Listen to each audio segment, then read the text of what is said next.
Welcome to Late Night Science. Tonight, we begin a journey that drifts gently between the intimate and the infinite, between the molecules curled inside your very cells and the vastness of cosmic time itself.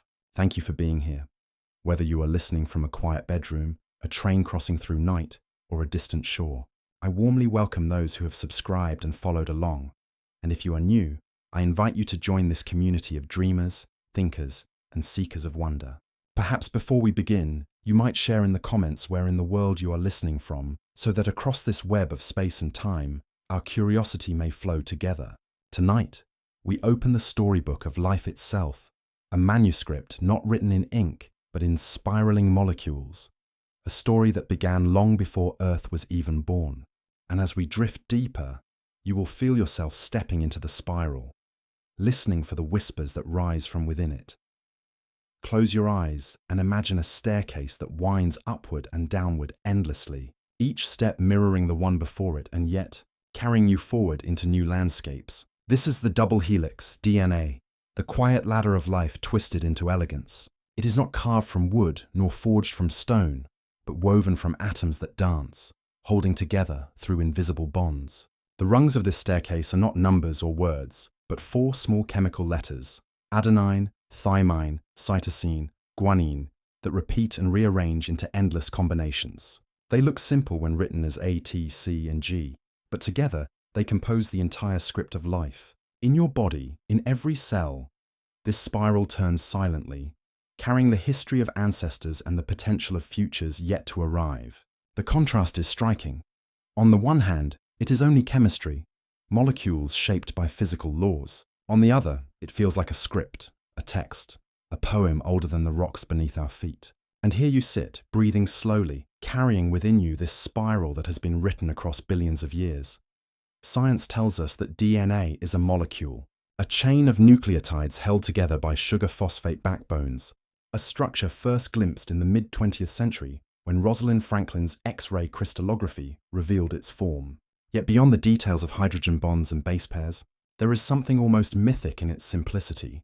Two strands intertwined like eternal partners, looping around each other with a rhythm that mirrors galaxies and seashells alike. You can imagine it not only as a staircase, but as a river, curling upon itself, carrying information the way water carries reflections of the sky. It whispers instructions to every cell, telling it how to grow, how to repair, how to divide, how to be.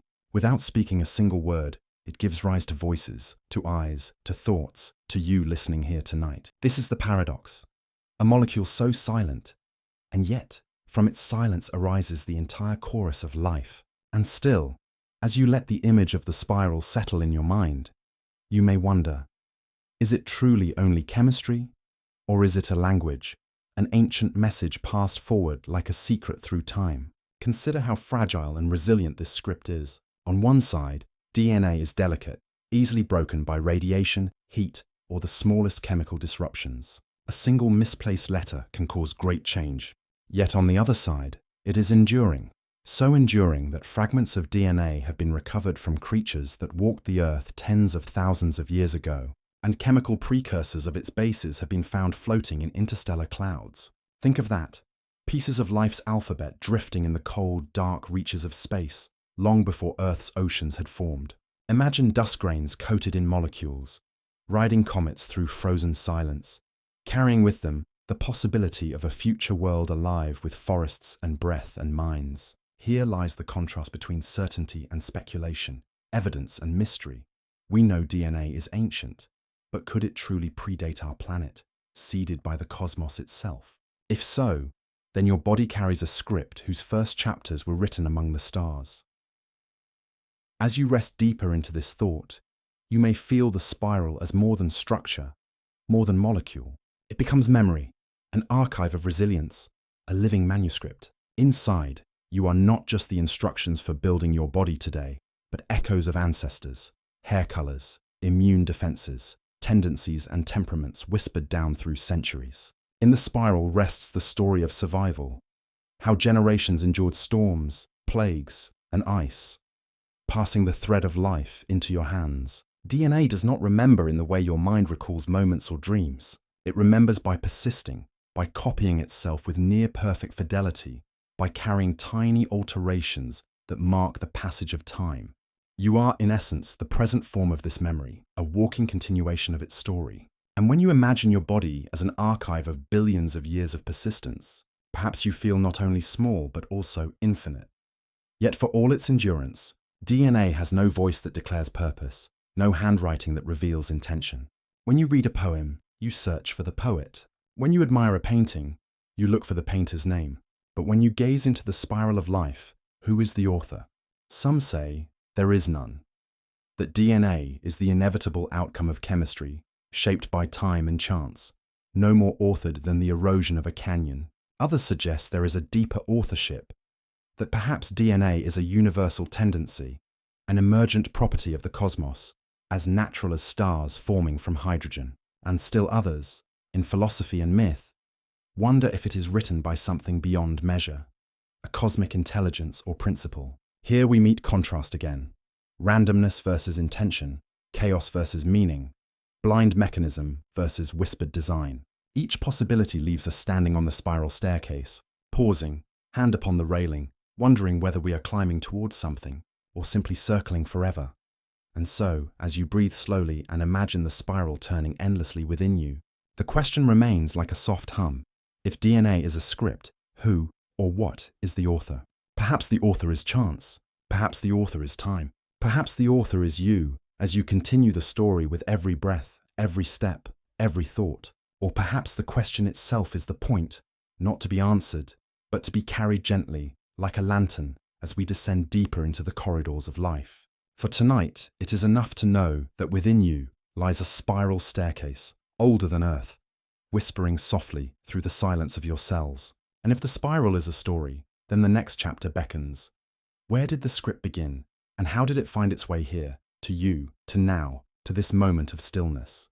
Imagine the universe before Earth existed, before oceans shimmered, before mountains rose, before the air was touched by breath.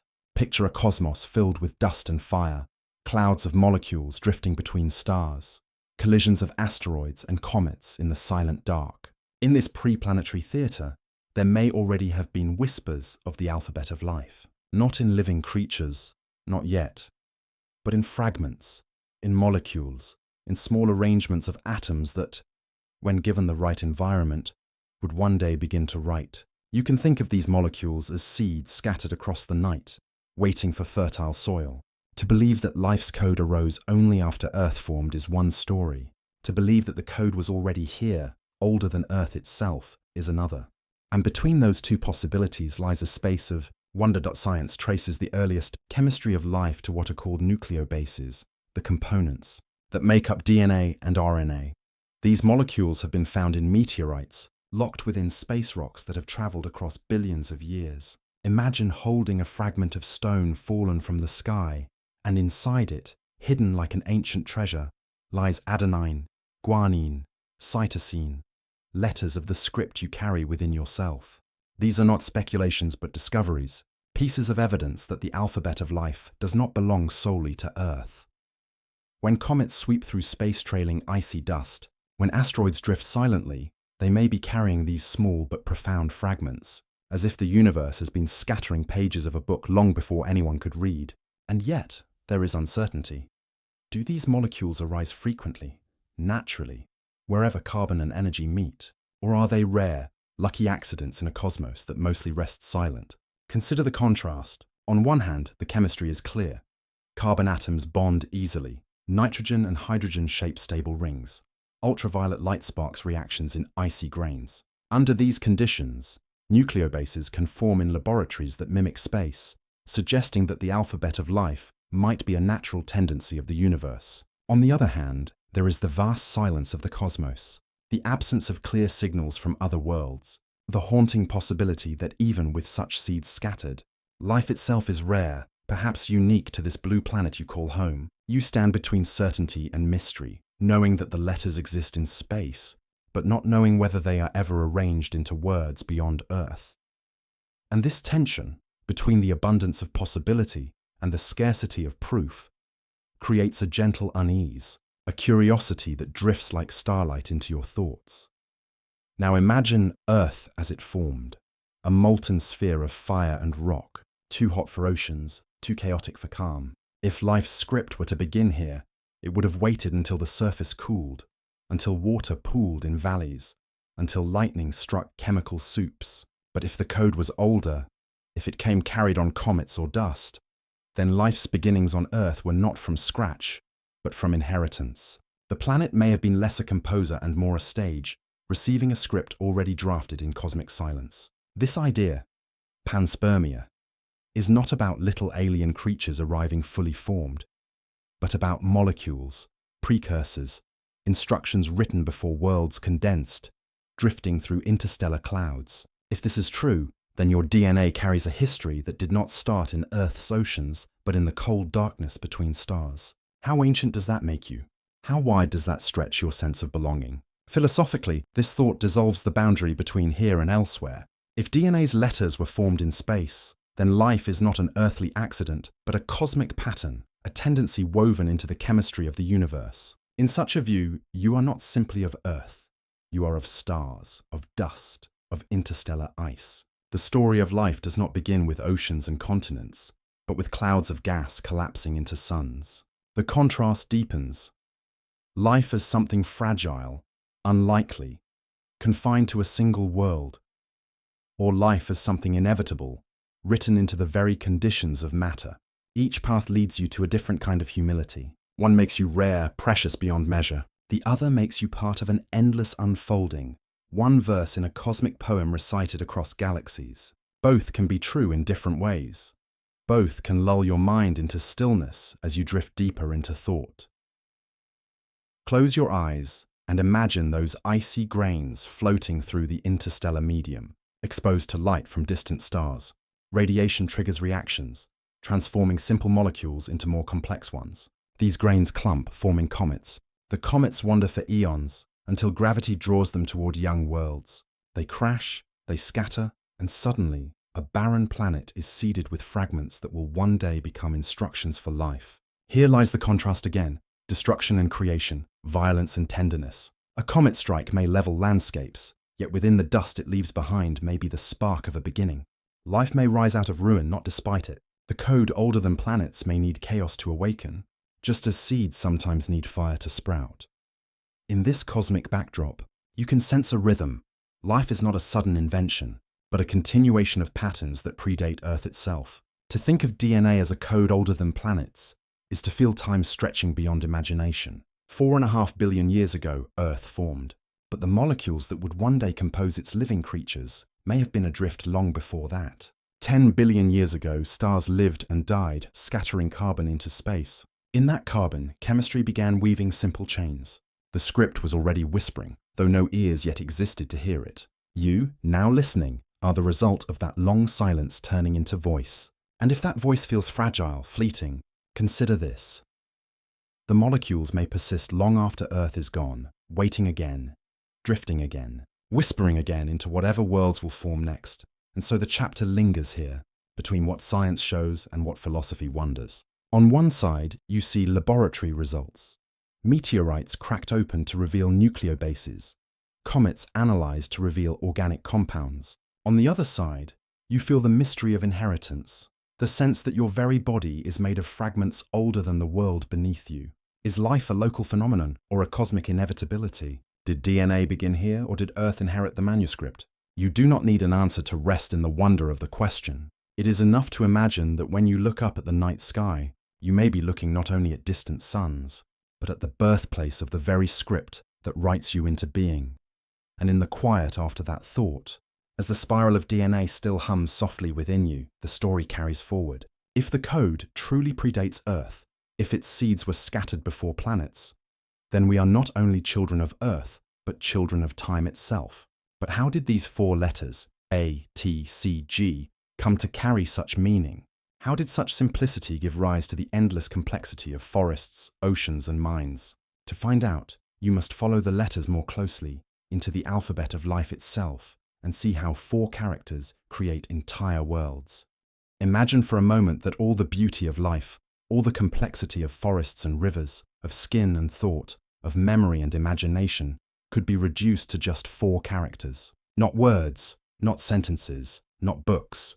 Just 4 letters, A, T, C, and G. Adenine, thymine, cytosine, guanine. Small molecules, tiny compared to the vastness they produce, yet endlessly rearranged into patterns that shape the wings of butterflies, the roots of trees, the beating of your own heart. At first, the simplicity feels almost impossible.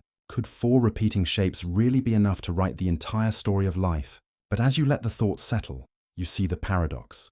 Simplicity becoming infinity, limitation becoming abundance. Each of these 4 letters is like a note in a song. A single note played alone is plain, but arrange them into chords, into melodies, into symphonies, and suddenly the plane becomes profound.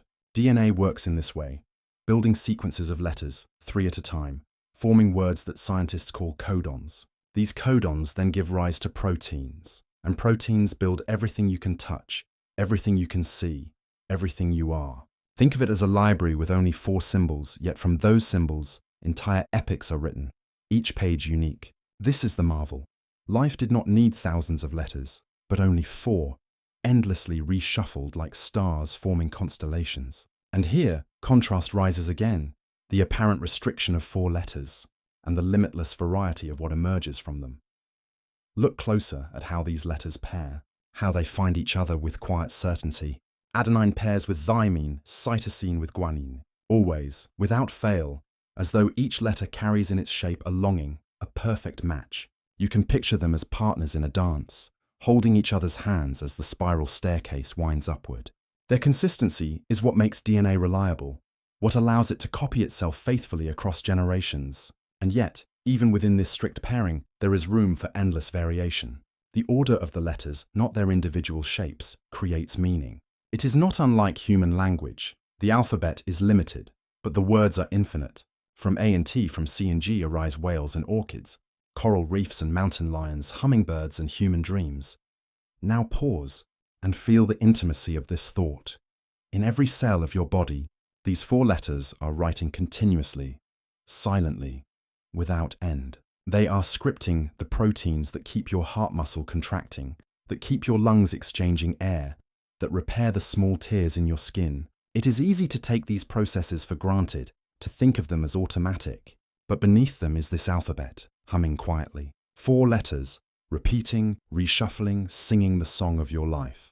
The rhythm of their arrangement is constant, the flow unbroken. Science gives us the chemistry, the hydrogen bonds, the sugar backbones, the phosphate links. Philosophy gives us the wonder, how such simplicity becomes you, sitting here, listening, imagining. And if 4 letters can create all that is alive on Earth, the question lingers softly. Could other letters exist elsewhere? Could other worlds use different alphabets, different molecular songs? Perhaps on some distant planet, in the cradle of another ocean, life is written not with A, T, C, and G, but with new shapes, new codes, maybe 6 letters, maybe 8, each pairing differently, each carrying a different melody.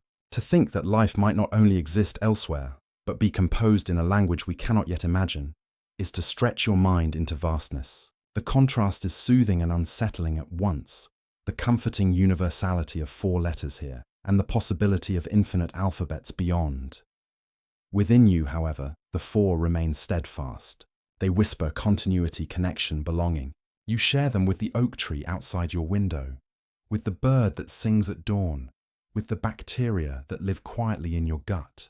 The arrangement differs, the sentences are distinct, but the letters are the same. Life, in all its forms, is a shared language, a collective text.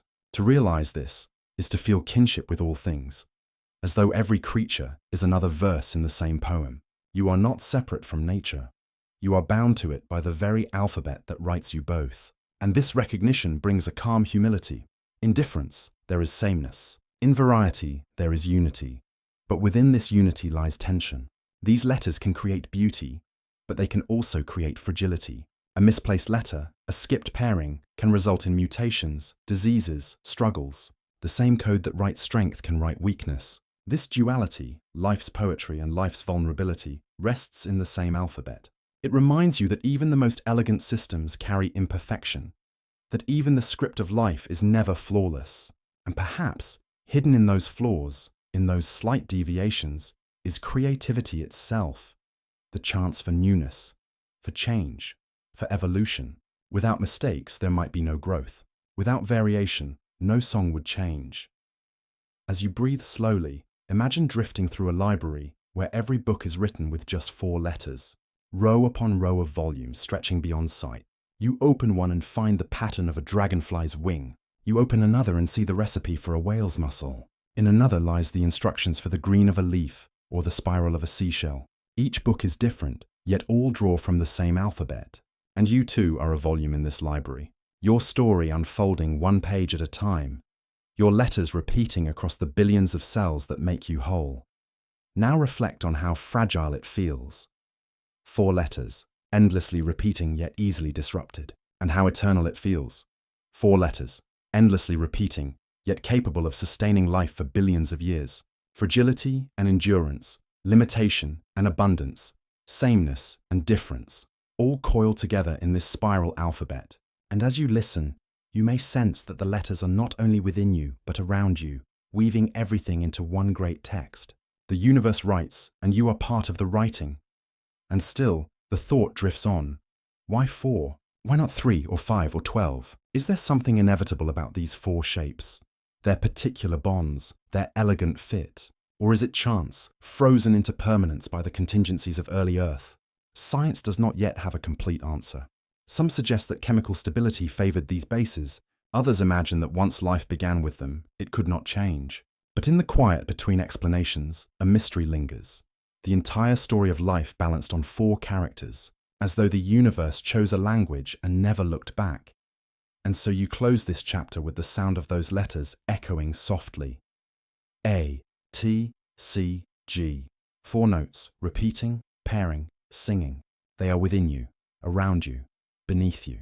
They are the smallest alphabet and the greatest. And as you listen to their hum, you may wonder, if these 4 letters are the alphabet of life, then what sentences do they form when they repeat not in isolation, but in flowing rivers of continuity? What story does DNA tell when it copies itself again and again, like water finding its way through time? Close your eyes and imagine a river, flowing endlessly, splitting into countless tributaries, yet always carrying the same water forward. This is the river of DNA replication, the quiet current that sustains life. It begins with a single molecule, winding like a double helix staircase, and with gentle precision, it doubles itself. Each strand unwinds, like a ribbon released from tension, and new partners are drawn in to match. Adenine finds thymine, cytosine finds guanine, as though each letter has been waiting patiently for its other half. The old strand and the new strand entwine, forming 2 spirals where once there was one. It is a process both mechanical and poetic, as if life itself has learned how to echo. The wonder lies not only in the accuracy, but in the speed. In your own cells, this copying happens in the blink of an eye.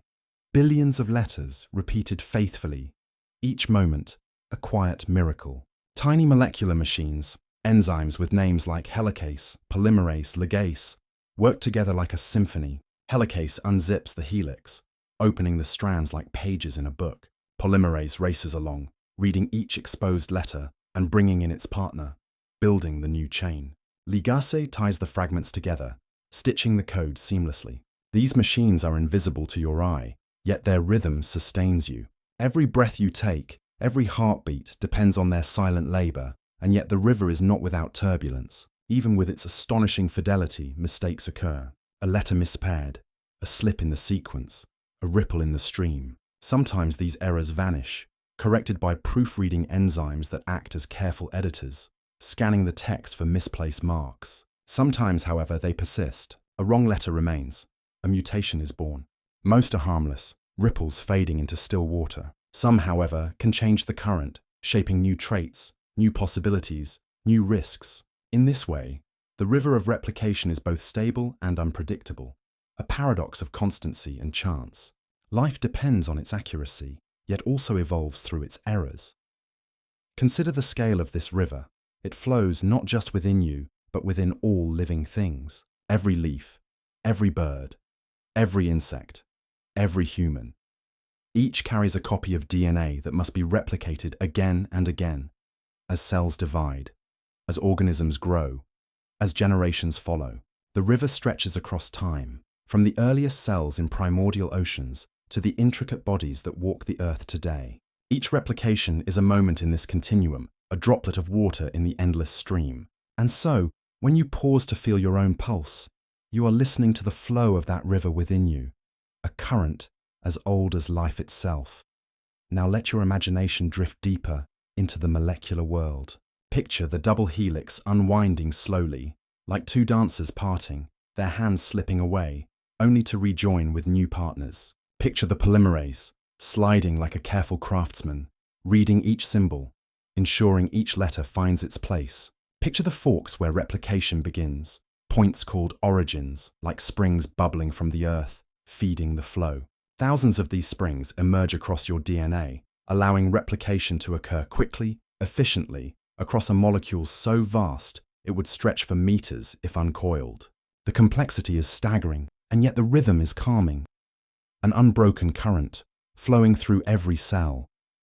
What does it mean then, that you are written again and again with such precision? It means you are continuity itself. Each time a cell divides, the river splits, and the text of your being is carried forward. And yet, you are also change, for no river is ever the same from one moment to the next. Tiny differences, tiny errors, accumulate like silt on the riverbed, altering its course. Some differences fade unnoticed. Others reshape the banks of history. The balance between fidelity and error is delicate, and within that balance lies the possibility of evolution. Without replication, life would halt. Without errors, life would stagnate. Together, they form the paradox that sustains all growth. It is humbling to think of your life as a pattern repeated, carried through time by molecules that do not know you, yet build you with unwavering devotion. They do not choose to replicate, they simply do. They do not choose to err, they simply can. Out of their blind chemistry arises your capacity to choose, to wonder, to imagine. Out of their unknowing rhythm arises your knowing consciousness. The river is mechanical, and yet, to you, it feels like poetry. It is a script written without author, yet endlessly authored into new forms. New beings, new possibilities, and here, a question drifts quietly to the surface. Is replication only a biological process, or is it a metaphor for something deeper? Ideas replicate, cultures replicate, stories replicate. Each time they are told, they are copied, sometimes perfectly, sometimes with variations. Human memory, too, is like DNA, carrying the essence of the past forward, but never without small shifts, new interpretations, new errors. Just as DNA replication allows for both stability and evolution, so too does the replication of thought and culture. The current that flows through cells is mirrored by the current that flows through minds. Both are rivers, both are streams of continuity and change. As you listen, notice the calm in recognizing that you are part of this larger flow. You are not a fixed point, but a moving wave, carried by the replication of molecules, the replication of memories, the replication of generations. Each heartbeat is a ripple in the stream, each breath, another step in the current. You belong not only to yourself, but to the river that has been flowing for billions of years and will flow long after you are gone. There is comfort in this, a sense of being held by something vast and unbroken, and so the image remains. The river, flowing, doubling, splitting, carrying its cargo of letters. It whispers continuity, it hums change. It reminds you that life is at once fragile and enduring, precise and imperfect, predictable and surprising. You are a moment in its journey, a temporary form carved by its current. And as you rest, you may wonder, if DNA is always copying itself, always flowing forward, then is there a point where the river ends? Or does it, like all true rivers, find its way into a sea too vast to see? Every story carries a misprint, every river gathers eddies, every life emerges not from perfection but from imperfection. In the world of DNA, these imperfections are called mutations, and though the word often carries fear, its truest meaning is simply change. As the spiral of replication flows onward, tiny slips occur, an extra letter, a missing one, a swapped pair. The script is not copied perfectly, and this is both danger and gift. Without these small errors, life would be static, a mirror endlessly reflecting the same image. With them, life bends, adapts, evolves. The very diversity of existence, Every feather, every scale, every thought is born from the quiet persistence of mistakes. Imagine one letter in your genome, out of billions, shifting quietly in its place. To you, it is invisible, but across generations, it may change the hue of an eye, the strength of a bone, the resilience of a cell. Sometimes it brings harm, an illness hidden within the code, a vulnerability that spreads like a crack in stone. Yet sometimes it offers survival, a resistance to disease, an adaptation to climate, a spark of novelty. In this way, errors shape the great theatre of evolution, playing roles we cannot always see. DNA, though faithful, is never flawless, and that imperfection is the reason you exist at all. Consider the long canvas of history, stretching back billions of years. If replication had been perfect, life might still be a simple molecule drifting in a shallow pool. But because of error, new forms appeared. One slip in the code allowed proteins to fold differently, unlocking new possibilities. Another allowed cells to harness energy from sunlight, birthing photosynthesis, filling the air with oxygen, and paving the way for animals. A cascade of mistakes eventually wrote the wings of birds, the roots of trees, the consciousness of humans. The errors are the brushstrokes of time, and the canvas is painted with their colors. Each mutation is a risk, yet together they are the artistry of life. There is a deep contrast here. Within a single body, errors can mean loss, fragility, illness. Within the sweep of eons, they mean transformation, resilience, creativity. To the individual, mutation may seem cruel. To the universe, it is essential.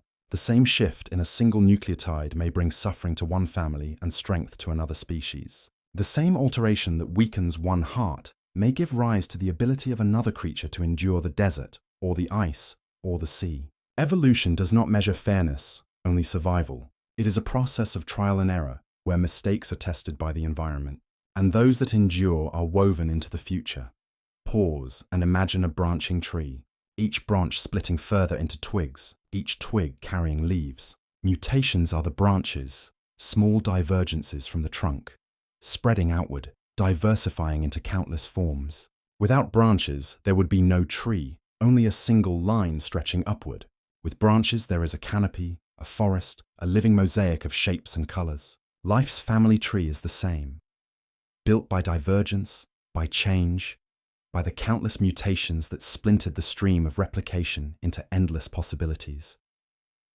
Even now, within you, mutations occur. With every cell division, small changes are introduced.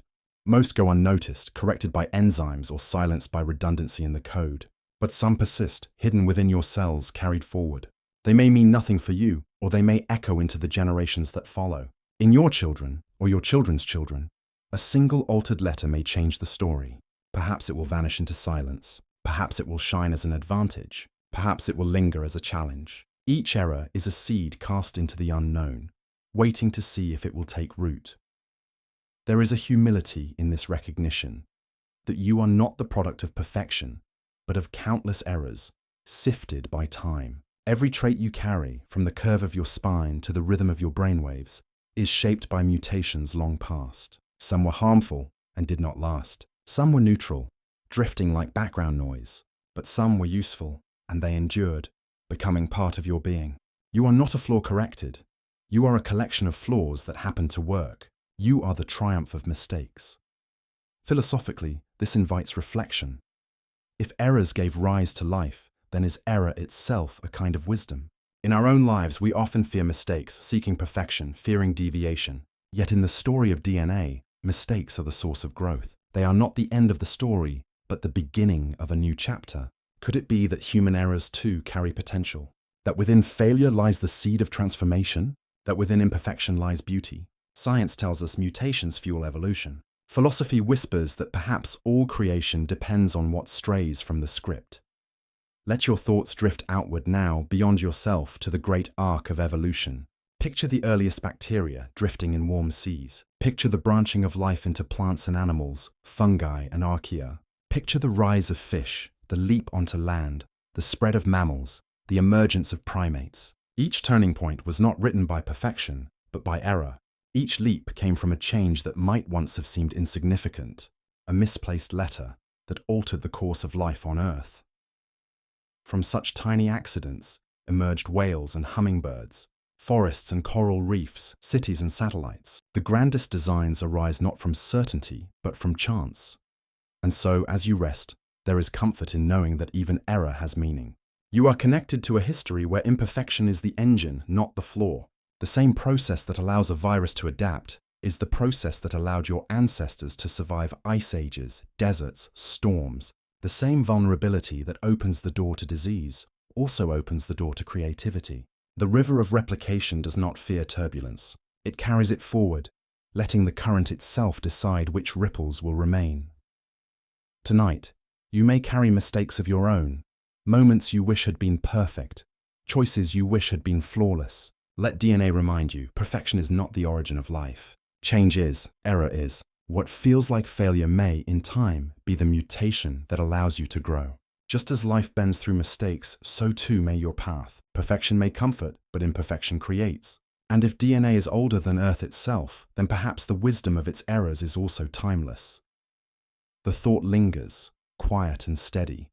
Every error is a possibility. Every mistake is a mutation. Every flaw is a seed of transformation. Life has always been written this way, by deviations, by imperfections, by chance. And you, listening now, are one of its most beautiful outcomes. If error is creation, then what new worlds might still emerge from the mistakes we have yet to make?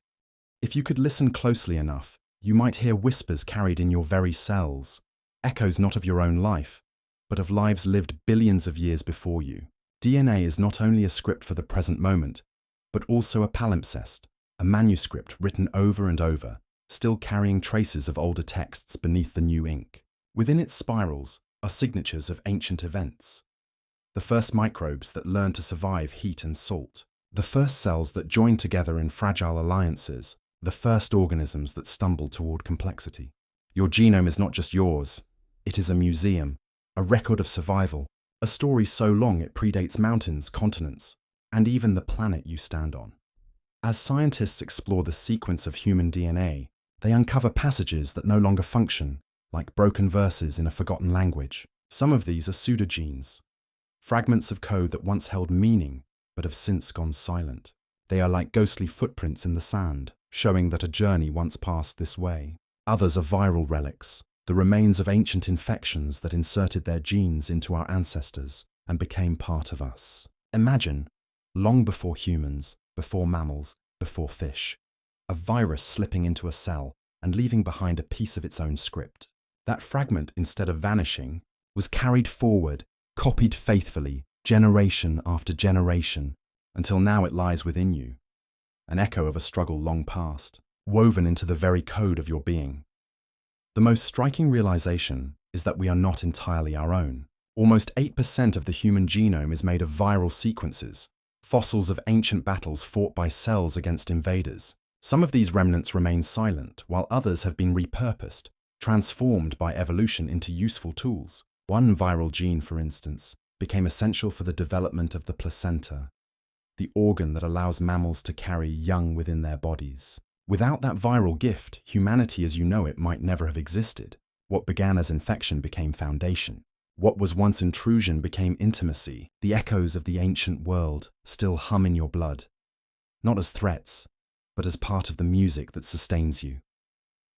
Pause for a moment and feel this paradox. You are both entirely yourself and partly other. You are the sum of your ancestors, but also the sum of their infections, their struggles, their adaptations.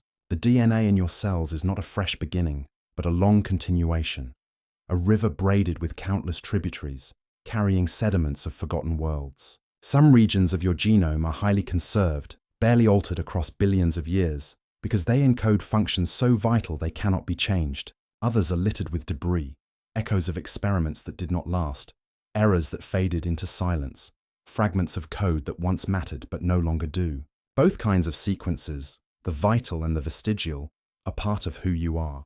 Both are evidence of life's memory. If you trace the echoes back far enough, you begin to see yourself not as an isolated being, but as a living archive. The same genetic code, 4 letters repeated in endless combinations, links you to every other form of life on Earth. The very letters in your DNA are the same as those in a tree, a whale, a mushroom, a bacterium. The order changes, the chapters vary, but the alphabet is universal. This is one of the most profound discoveries of science, that all life speaks the same molecular language. You share ancestry not just with your grandparents or distant human relatives, but with oak trees and jellyfish, with yeast and seaweed. Within you are echoes of every lineage, for at some ancient point, we were one. There is a certain comfort in this realization. It means you are not alone and never have been. You are kin to the forests and rivers, to the insects humming in the night, to the birds tracing arcs across the sky. You belong to a lineage that has endured extinctions, meteor strikes, ice ages, and upheavals. Your DNA has been carried through it all, a thread that never snapped, woven into countless forms, broken and mended, yet always moving forward. You are living proof that life remembers, and in that memory are voices you cannot hear directly, but can sense in the rhythm of your heartbeat, the pattern of your breath, the unfolding of your cells.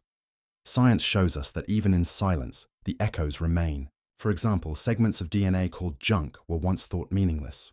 But now, researchers are finding that some of these echoes influence how genes are switched on and off, how cells respond to signals, how traits are shaped. What seemed useless may still hold subtle influence, like faint music in the background of a room. Even the broken verses, even the faded songs may still shape the harmony of life. You are not only a product of what is active in your genome, but also of what lingers in the margins, the echoes of what once was. Philosophically, this opens a space for wonder. If DNA is a script older than Earth, then what does it mean that you carry its history in every cell? Are you an individual or a vessel for memory? When you move, when you speak, when you dream, are you not also extending the story of countless beings who came before you? The bacteria that endured volcanic heat, the algae that painted the seas green, the animals that crawled onto land. All of them echo in your code. Their struggles, their errors, their survival became the script you now call your own. To know this is to realize you are less a singular being and more a chorus, a harmony of lives remembered through molecules. And as you let your mind rest on this, notice the contrast. The present you, with your thoughts, your fears, your hopes, seems immediate, singular, fragile. Yet the DNA you carry is ancient, enduring, older than any mountain, older even than Earth's oceans. You are both fleeting and timeless. You are a moment in the present and a vessel of the past. You are a brief flame lit by the fuel of echoes that will never truly be extinguished. So as the night deepens and you drift further into stillness, hold this thought gently. Within you are not just your own memories, but memories written long before memory itself existed. You are the echo of countless beings, the outcome of endless survival, the living page of an unfinished manuscript. The spiral in your cells is both your story and the story of everything that ever lived. And if your DNA is filled with echoes of the ancient world, perhaps you, too, will one day become an echo, carried forward, remembered not in words, but in the spiral currents of life itself.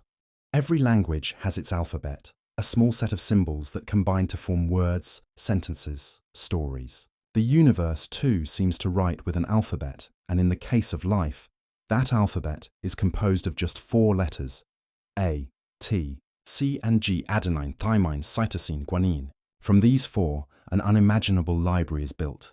Every organism, every variation, every possibility of life. 4 simple letters, repeated and rearranged, hold the complexity of a forest, the fragility of a heartbeat, the wonder of consciousness. To see life as language is to understand DNA as more than chemistry. It is script, it is story, it is poetry written in molecules. Pause and imagine a child learning their first letters. The shapes may seem meaningless at first, but slowly they form sounds, then words, then stories. DNA works in a similar way. The letters themselves are simple, yet their arrangement creates meaning. 3 letters at a time form codons, the syllables of life's language. Each codon calls for an amino acid, and amino acids join to build proteins, the actors of the cellular stage. Just as words become sentences, sentences become chapters, proteins become bodies, and bodies become beings. From 4 letters comes everything, a testament to how simplicity, repeated with variation, can yield endless complexity. There is something profoundly unifying in this alphabet. The same letters that build you also build an oak tree, a whale, a hummingbird, a bacterium. The words differ, the stories diverge, but the alphabet is the same. This universality is one of the great revelations of science. Life, in all its diversity, shares a common script. Imagine a single library where every book, from the simplest haiku to the most intricate epic, is written with the same 4 symbols. That is life's library, and you are one of its volumes. The alphabet does not belong to you alone, but to all who have ever lived. And yet, the alphabet itself is not infinite. 4 letters, and only 4 form the foundation of all known life. Why these? Why not others? Chemists have asked whether life elsewhere, on distant planets, might use different letters, different bases, different scripts. Perhaps another alphabet exists, with 6 or 8 symbols instead of 4. Perhaps DNA is not the only way to write life, but simply the way Earth has chosen. Still, for our world, the 4-letter system has endured, unchanged, across billions of years. It is an alphabet so efficient, so versatile, that it has carried life from the first microbes to the expanse of humanity. Consider the balance of opposites within the alphabet itself. Adenine pairs with thymine, cytosine with guanine. Each has its partner, bound not by chance but by complementarity. The pairs are opposites that complete one another, fitting together with precision. In this, the alphabet mirrors human experience. One symbol is incomplete without its other, one letter meaningless without context. DNA writes with harmony and contrast, stability and variation. It repeats endlessly, but never in the same way twice. Just as poetry finds rhythm in repetition and surprise, DNA finds life in pairing and variation. The universality of this alphabet suggests a deeper truth, that all living beings are kin, bound not just by ecology or planet, but by language itself. When you look at another person, another animal, another leaf, you are looking at a story written in the same letters as your own. The order differs, the chapters vary, but the alphabet is shared. You and the bird singing outside your window are distant relatives, separated by millions of years of mutation and selection, yet both written with the same molecular script. To know this is to see kinship everywhere, to recognize that life is not a set of isolated species but a single manuscript, branching and unfolding, written with one alphabet. Let your mind drift into the metaphor further. If life is text, then evolution is editing, time is the author, and survival is the test of coherence. Errors, mutations, are revisions, sometimes striking, sometimes subtle, shaping the story with each generation. Extinctions are lost chapters, still influencing what comes after.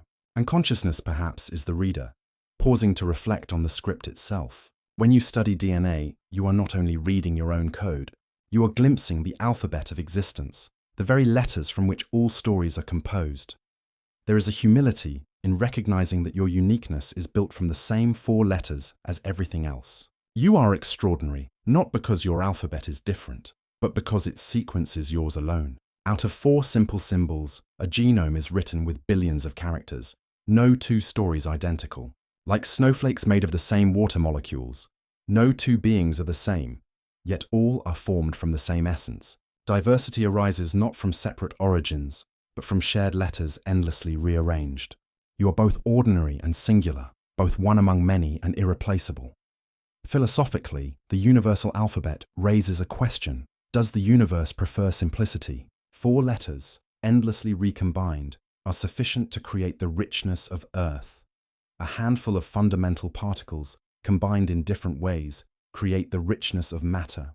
Perhaps the universe is economical, finding ways to generate infinite variety from finite foundations. Or perhaps simplicity is only apparent, and hidden within these 4 letters lies a depth of possibility we can barely imagine. The alphabet feels small, but its combinations are vast, like the stars repeating hydrogen and helium to form galaxies. Simplicity births abundance. Imagine now the letters themselves, not as abstractions, but as molecules dancing in your cells. Each base is a shape, a chemical arrangement, drawn together by bonds as delicate as whispers.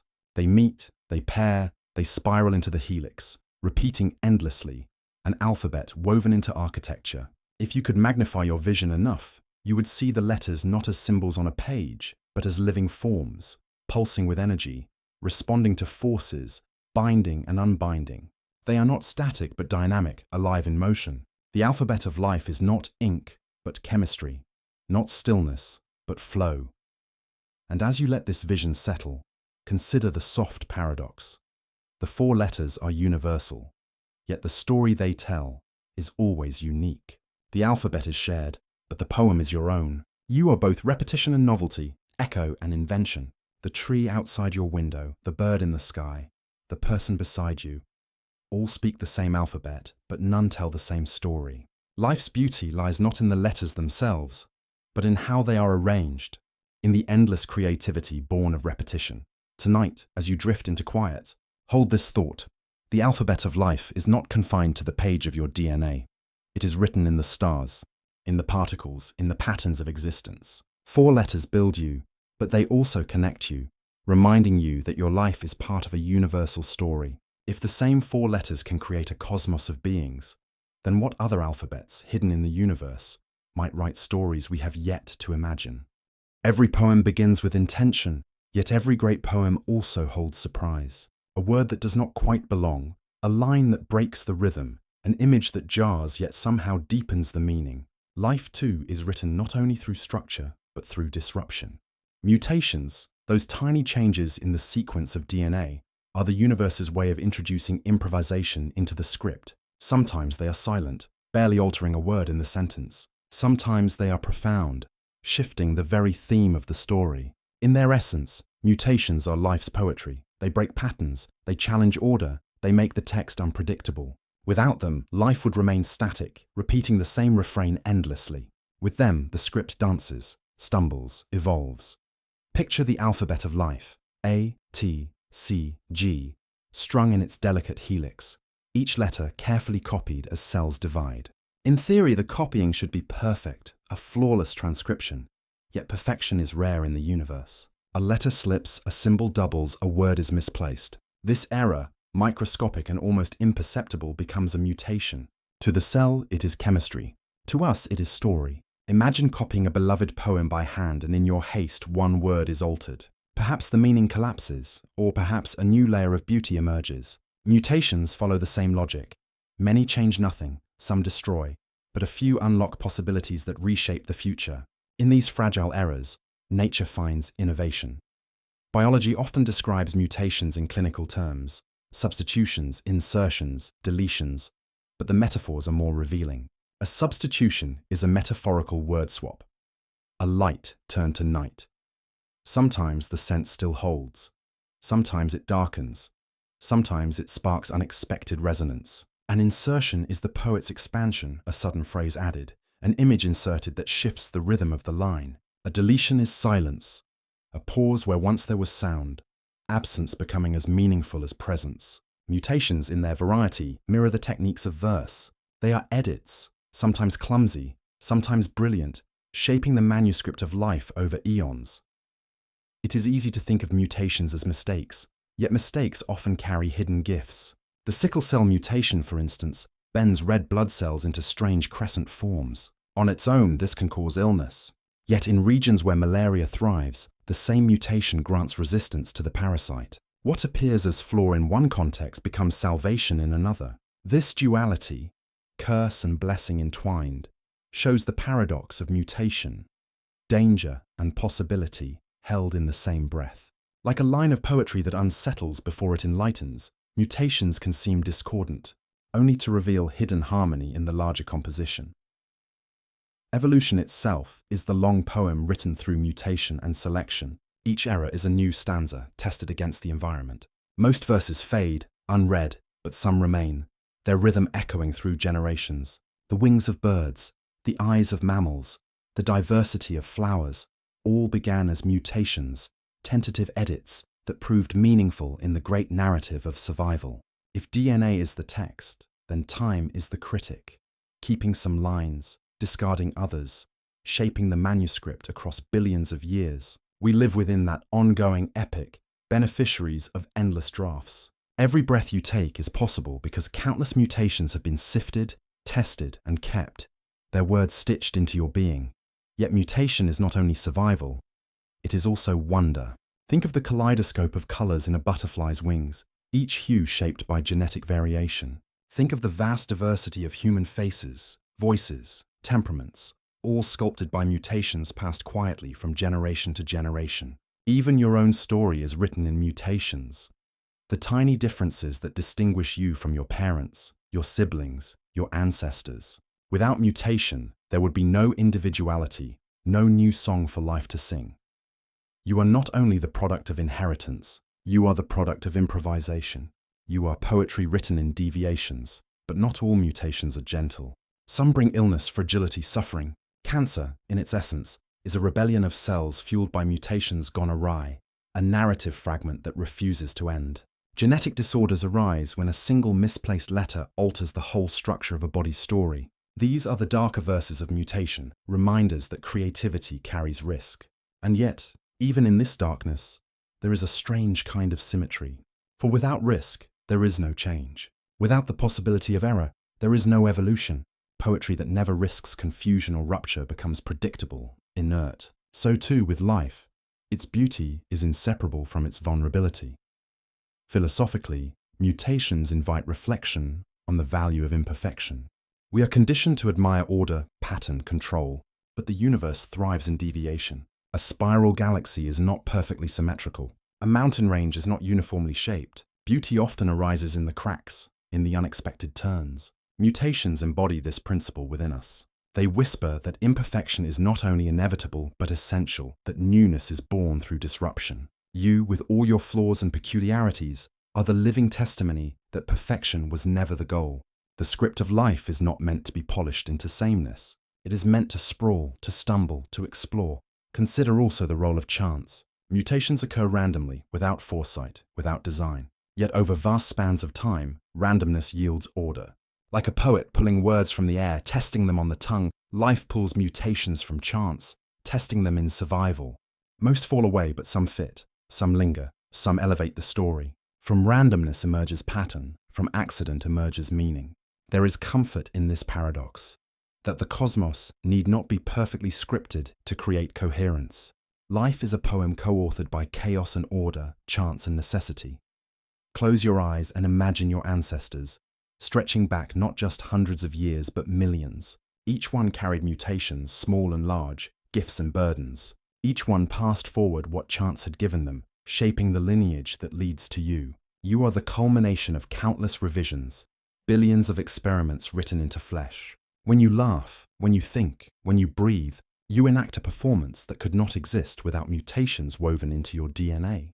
You are a stanza in a poem that began before Earth cooled, a line in a verse that continues beyond your lifetime. To recognize this is to feel both humility and wonder. You are imperfect, and because of that, you exist. And so as you drift deeper into reflection, hold this truth gently. Mutations are not flaws in the manuscript of life. They are the brushstrokes of change, the sparks of invention, the poetry of error. Without them, life would be frozen, repetitive, unchanging. With them, life is restless, diverse, resilient. You are not written in spite of mutations. You are written because of them. Each misplaced letter, each altered word, is part of the unfolding epic that gives rise to you, to forests, to oceans, to the vast orchestra of living forms. What other poems, hidden in the future, might mutations yet compose? Every memory you hold feels like a thing of the mind, fragile, elusive, drifting somewhere behind your eyes. Yet at its root, memory is not only a function of thought, but of matter. Molecules carry memory, not just neurons. DNA remembers with a persistence far greater than any human recollection. While your mind may forget, your molecules do not. Within the double helix lies a record that stretches backward through time, a script of survival inscribed long before your first breath. To call it a memory is not metaphor alone, it is truth. Molecules remember what worked, what endured, what was possible. In their spiraling code, memory lives on, older than culture, older than thought, older even than Earth itself. Imagine water. Each molecule is simple, H2O, yet water remembers in its own way. Not in conscious recollection, but in persistence. The shape of water's bonds dictates how it freezes, how it flows, how it dissolves life's chemicals. These properties are passed unchanged through time. The water in your veins is the same water that filled the oceans of primordial Earth. In a sense, the molecule carries memory, a pattern that resists time, a behavior that does not fade. DNA is far more elaborate, but it too is a memory machine. The sequence of nucleotides is not merely chemical, it is a history of interactions, a diary of trials endured by organisms across generations. When you inhale, when you grow, when you heal, you enact ancient memories stored in molecules. Consider how DNA operates. A gene is not just a recipe. It is a memory of what once worked in the struggle to survive. The ability of hemoglobin to bind oxygen, the capacity of skin to repair itself after a wound, the resilience of immune cells, these are not newly invented in you. They are inherited memories, perfected across vast spans of evolution. Your body is not innovating from scratch each time it heals. It is remembering. Molecules hold that memory, whispering instructions that have guided life for billions of years. Even the ability of your neurons to form memories depends on proteins, molecular structures shaped by DNA long before thought existed. And yet, the memory of molecules is not rigid. Unlike a book carved in stone, DNA is dynamic. Mutations, recombination, environmental pressures, all these alter the molecular script. Memory here is alive, breathing, capable of revision. Imagine a library that rewrites itself as the world changes, updating its texts not once in centuries, but every generation. Some edits vanish into silence. Others endure, reshaping the very architecture of life. In this way, molecular memory is paradoxical. It is both faithful and fluid, stable and shifting, conserving the past while leaving room for the future. This duality invites reflection. Human memory is notoriously fickle. We misremember faces, we blur timelines, we invent details that never happened. But the molecules in your cells carry memories with remarkable accuracy. They replicate themselves with astonishing fidelity. Error rates tiny compared to the vast length of DNA. Yet perfection is never absolute. Tiny mistakes slip through, and those mistakes become new memories. Thus, memory at the molecular level is not just about recall, it is about invention. DNA remembers not only what was, but also what might yet be. Every mutation that survives becomes a fresh inscription in the memory of life. The philosophical weight of this is profound. If molecules carry memory, then memory is not confined to minds. It is woven into the very fabric of matter. Stones remember pressure and heat in their crystalline forms. Trees remember seasons in the rings of their trunks. Oceans remember winds in their currents. And DNA, more than any of these, remembers the entire lineage of life. You are, in this sense, the living memory of Earth. Each cell you carry is an archive, storing not only your personal identity, but the collective story of countless ancestors. When you close your eyes and feel the quiet pulse of your heart, you are feeling the echo of molecular memory keeping you alive. But what of forgetting? Does matter forget? Perhaps not in the way minds do, but molecules also let go. Old sequences fade when they no longer serve. Genes become silenced. Proteins fall out of use. Some genetic memories linger as fossils, broken remnants of viral infections embedded in our DNA, no longer active, but still present as whispers of encounters long past. These molecular fossils are the forgotten verses of life's poem, evidence of battles fought and survived. They remind us that memory is selective, that to endure, one must also release. Forgetting, even at the molecular level, is part of remembering. This tension, between remembering and forgetting, between conservation and change, creates life's resilience. Without stability, there could be no continuity. Without change, there could be no adaptation.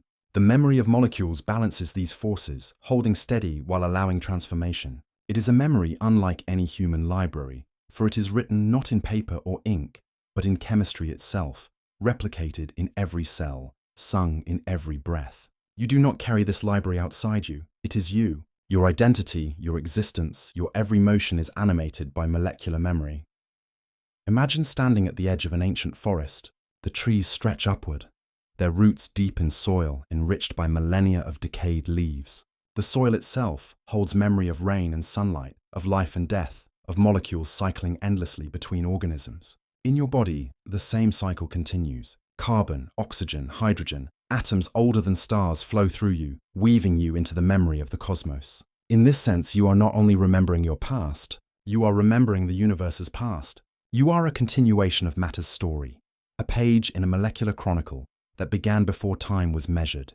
And so, when you think of memory, think not only of neurons firing, not only of stories told. Think of the molecules in your veins, in your bones, in your breath. They remember in silence, in structure, in continuity. They carry the resilience of life across generations, the endurance of atoms across epochs. They remind us that memory is not fragile, it is foundational. Without it, life would collapse into chaos. With it, life persists, adapts, grows. You are built from memory older than Earth, older than stars, a memory still unfolding, still writing itself with every heartbeat. If molecules remember, what else might hold memory in this vast cosmos? Does the vacuum of space recall the tremors of ancient light? Do gravitational waves echo the collisions of vanished stars? Might the fabric of reality itself be an archive, a silent witness to all that has ever occurred? These questions linger, not with answers, but with possibility. As you breathe in the quiet of night, you carry them gently, like seeds in the soil of thought. If the molecules of your body remember the story of life, then perhaps the universe itself is memory, vast and eternal. And if so, what new memories are being written, even now, in the atoms of tomorrow? Every time you look into the night sky, you are gazing at something both unimaginably distant and profoundly intimate. Those stars are not only light scattered across the heavens, they are also the origin of you. In the quiet of your body, in the spiraling molecules of your DNA, in the calcium of your bones, in the iron flowing through your blood, you carry the remnants of collapsed stars. To live is to be a constellation made flesh. The cosmos is not only out there, shining in remote galaxies. It is within, humming in every cell. You are, in the most literal sense, a child of the stars, a living echo of cosmic fire. The atoms that make up your cells did not originate on Earth. Hydrogen, the simplest atom, was forged in the first moments after the Big Bang, an ancient whisper that still lingers in the universe today. But heavier elements, carbon, oxygen, nitrogen, iron, were born in the violent furnaces of stars. Through fusion, stars created the ingredients of life, and when those stars died, exploding in brilliant supernovae, they scattered these atoms across space, seeding future worlds. Your DNA is written with the carbon of vanished suns. Your breath carries oxygen released in stellar death. Your blood flows with iron that once burned in a star's heart. Each heartbeat is a cosmic memory, each breath an echo of ancient firestorms. When you move, when you think, when you dream, you are enacting a story billions of years in the making. Your cells carry not just the memory of Earth, but the legacy of the cosmos itself. The calcium that strengthens your bones was forged in the death throes of massive stars. The phosphorus that fuels your cell's energy was created in cosmic crucibles before Earth had even formed. The nitrogen that builds your DNA, that writes the letters of life's code, was once part of clouds of interstellar dust drifting in the galaxy. Every molecule of your body is a relic of stellar events, shaped and reshaped until, through a long alchemy of time, they became you. This realization collapses the distance between self and universe. We often imagine the cosmos as something separate, vast and unreachable. Yet your body is proof that there is no separation. The same matter that composes galaxies composes you. The same physics that governs supernovae governs the chemical reactions inside your cells. The universe is not only around you, it is within you, echoing in every heartbeat. You are not an observer of the cosmos. You are its expression, its continuation, its living voice. And yet, this truth holds attention. On one hand, you are unimaginably small, a fleeting moment in the span of cosmic time. On the other, you are immense, carrying within you the legacy of billions of years of stellar creation. To hold both truths at once is to glimpse the paradox of existence. You are both insignificant and infinite. Your cells remind you of this with every breath, every pulse. They whisper of the stars that died so you might live, of the galaxies that crumbled so your story could begin. Even the structure of your DNA carries echoes of cosmic rhythm. Its spiral mirrors the spirals of galaxies, a resonance of form, repeating at different scales. The same laws of chemistry that shape molecules also shape the birth of planets and the behavior of stars. There is harmony here, a symmetry across scales. The very small reflects the very large. Your cells, intricate and fragile, are not separate from the cosmic whole. They are fractal echoes, repeating the universe in miniature. Think, too, of the light that fills your eyes. Photons travel across unimaginable distances, some beginning their journey millions of years ago, only to strike your retina tonight. Your cells receive this ancient light and transform it into vision, into thought. In this way, Your very act of seeing is cosmic. Your body becomes a meeting place of time and light, a receiver of the universe's memory. Each glance at the stars is not simply observation. It is communion. You are woven into the story you gaze upon because the story lives inside you. Science gives us the mechanisms: fusion, nucleosynthesis, supernova. But philosophy gives us the meaning. To say you are made of stardust is a fact, but to feel it is something deeper. It is to sense that your existence is not accidental, but part of an ancient continuum. It is to recognize that when you love, when you create, when you wonder, the universe is experiencing itself through you. The echoes in your cells are not silent.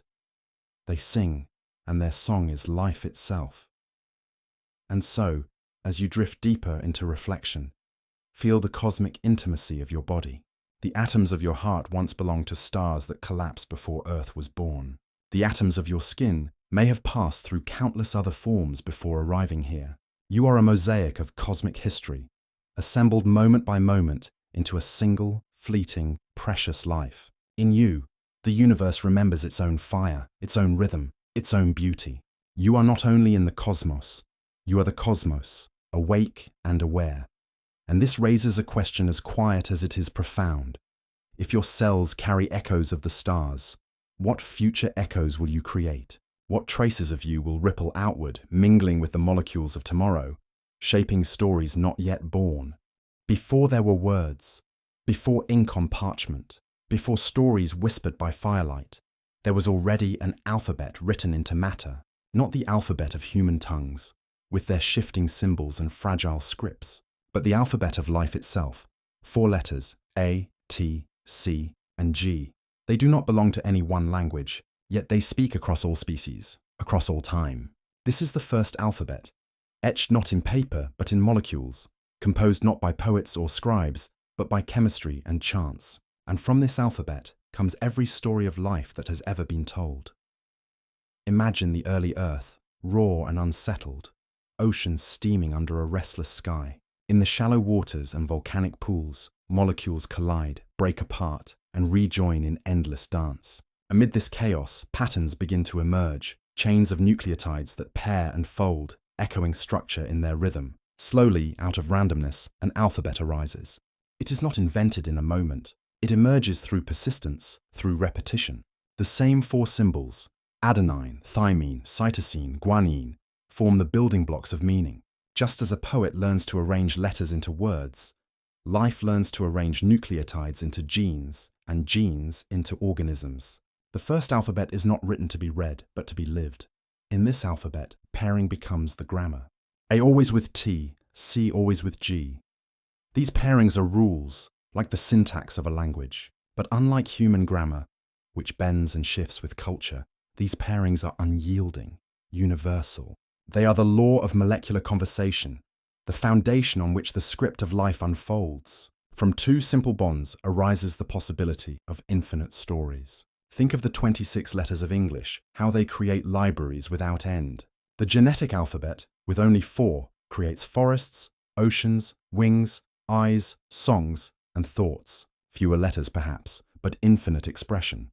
What makes this alphabet remarkable is not only its simplicity, but its memory. When copied, it preserves the past. When mutated, it introduces novelty. It remembers with stability, yet plays with improvisation. Over time, the alphabet does not merely replicate, it evolves, allowing the creation of new words, new meanings, new species. In this way, the first alphabet is more than static letters. It is living language, written and rewritten in the cells of every creature.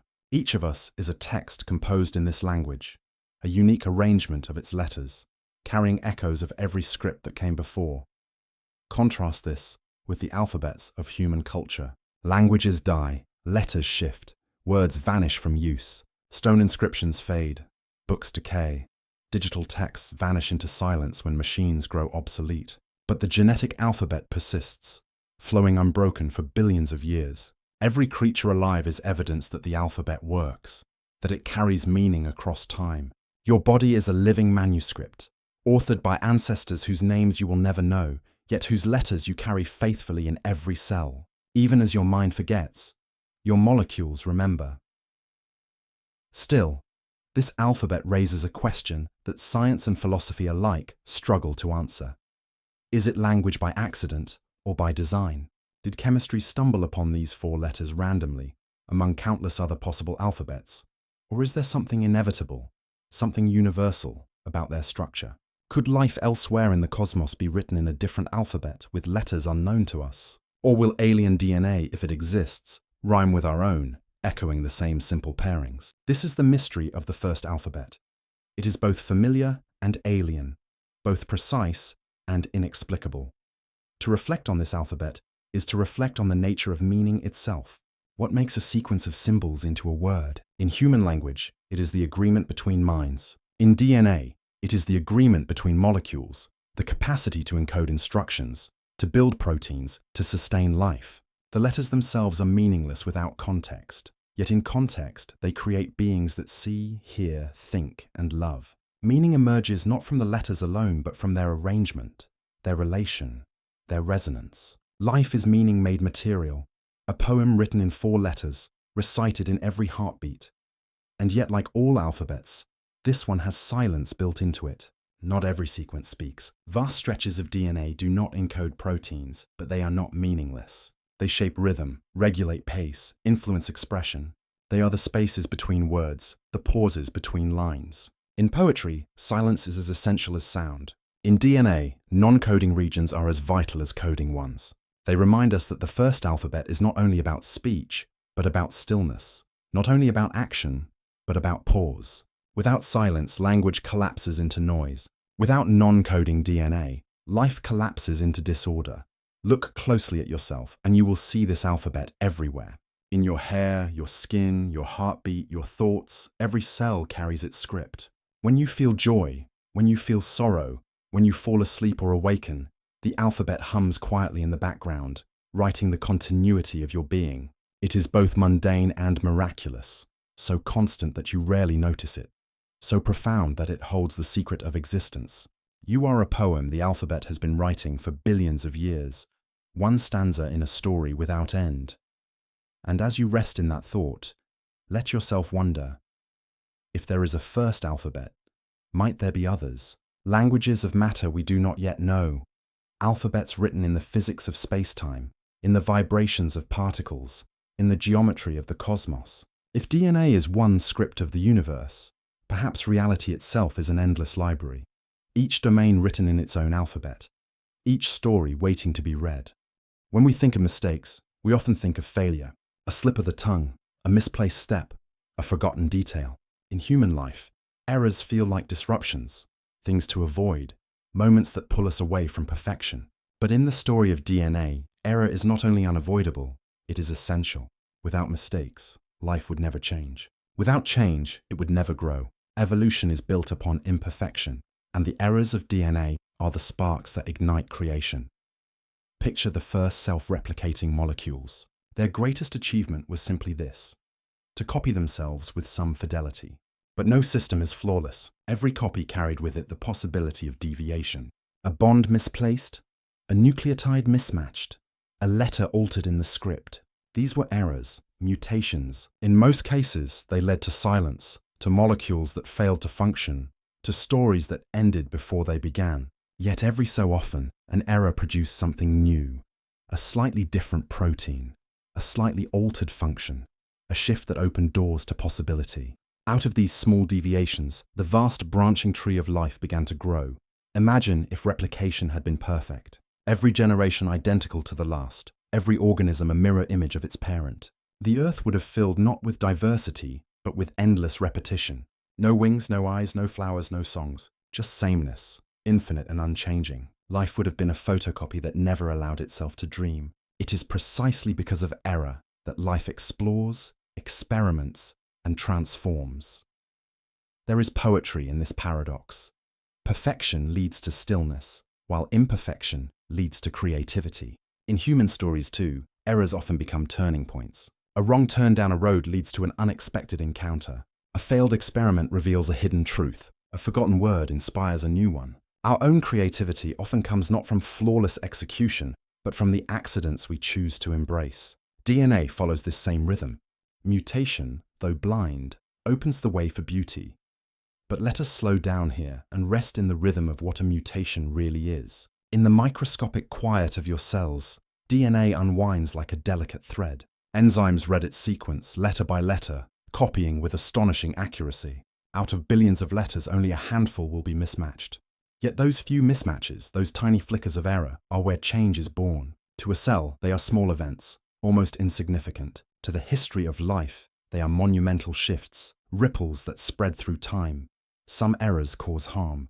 They disrupt the flow of proteins, create malfunctions, even spark disease. Others linger unnoticed, silent passengers carried forward without consequence. And a rare few offer advantage. A new resistance to a virus, a keener eye for color, a stronger wing for flight. In this way, DNA teaches us that mistakes cannot be judged in isolation.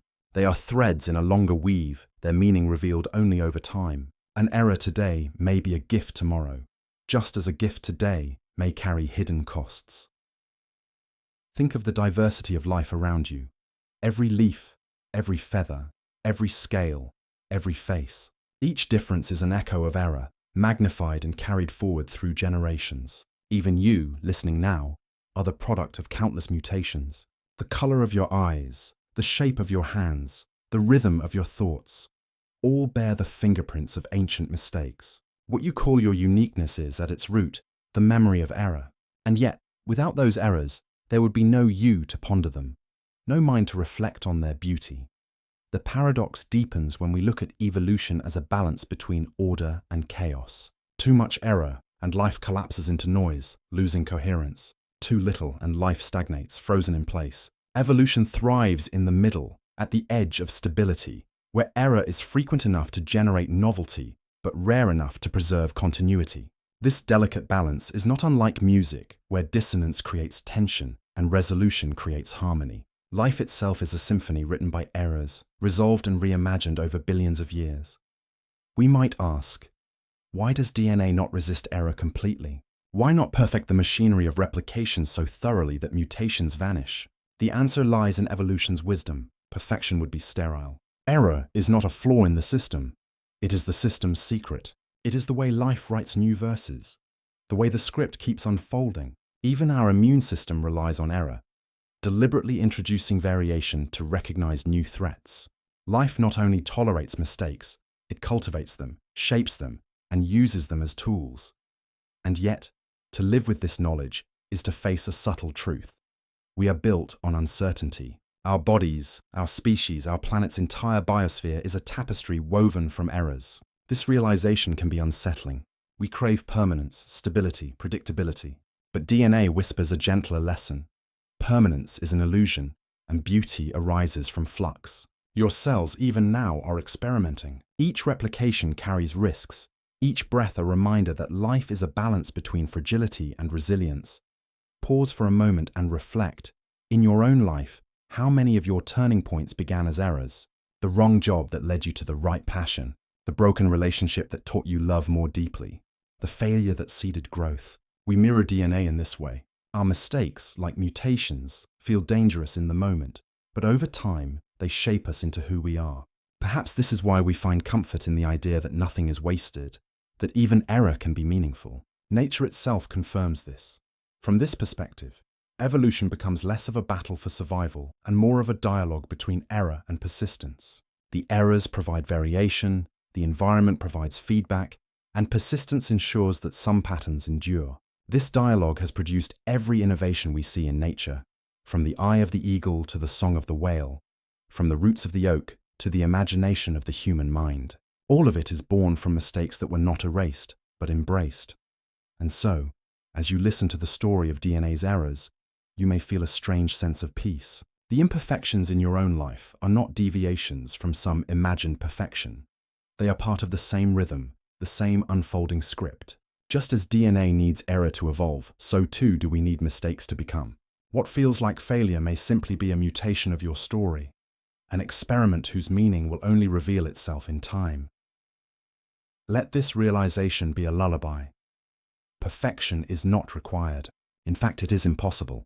The universe does not demand flawlessness. It thrives on variation. You are not broken when you err.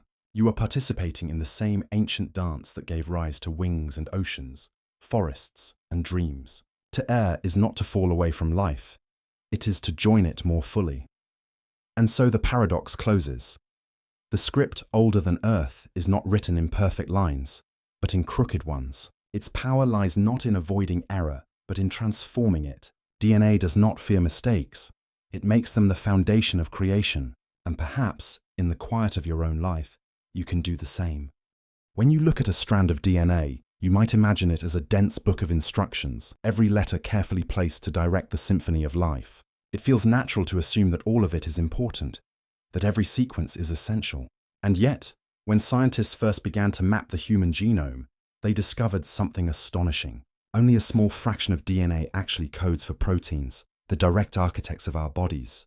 The rest, vast and sprawling, seemed silent, inactive, even useless. Some called it junk DNA, as if these sections were evolutionary clutter.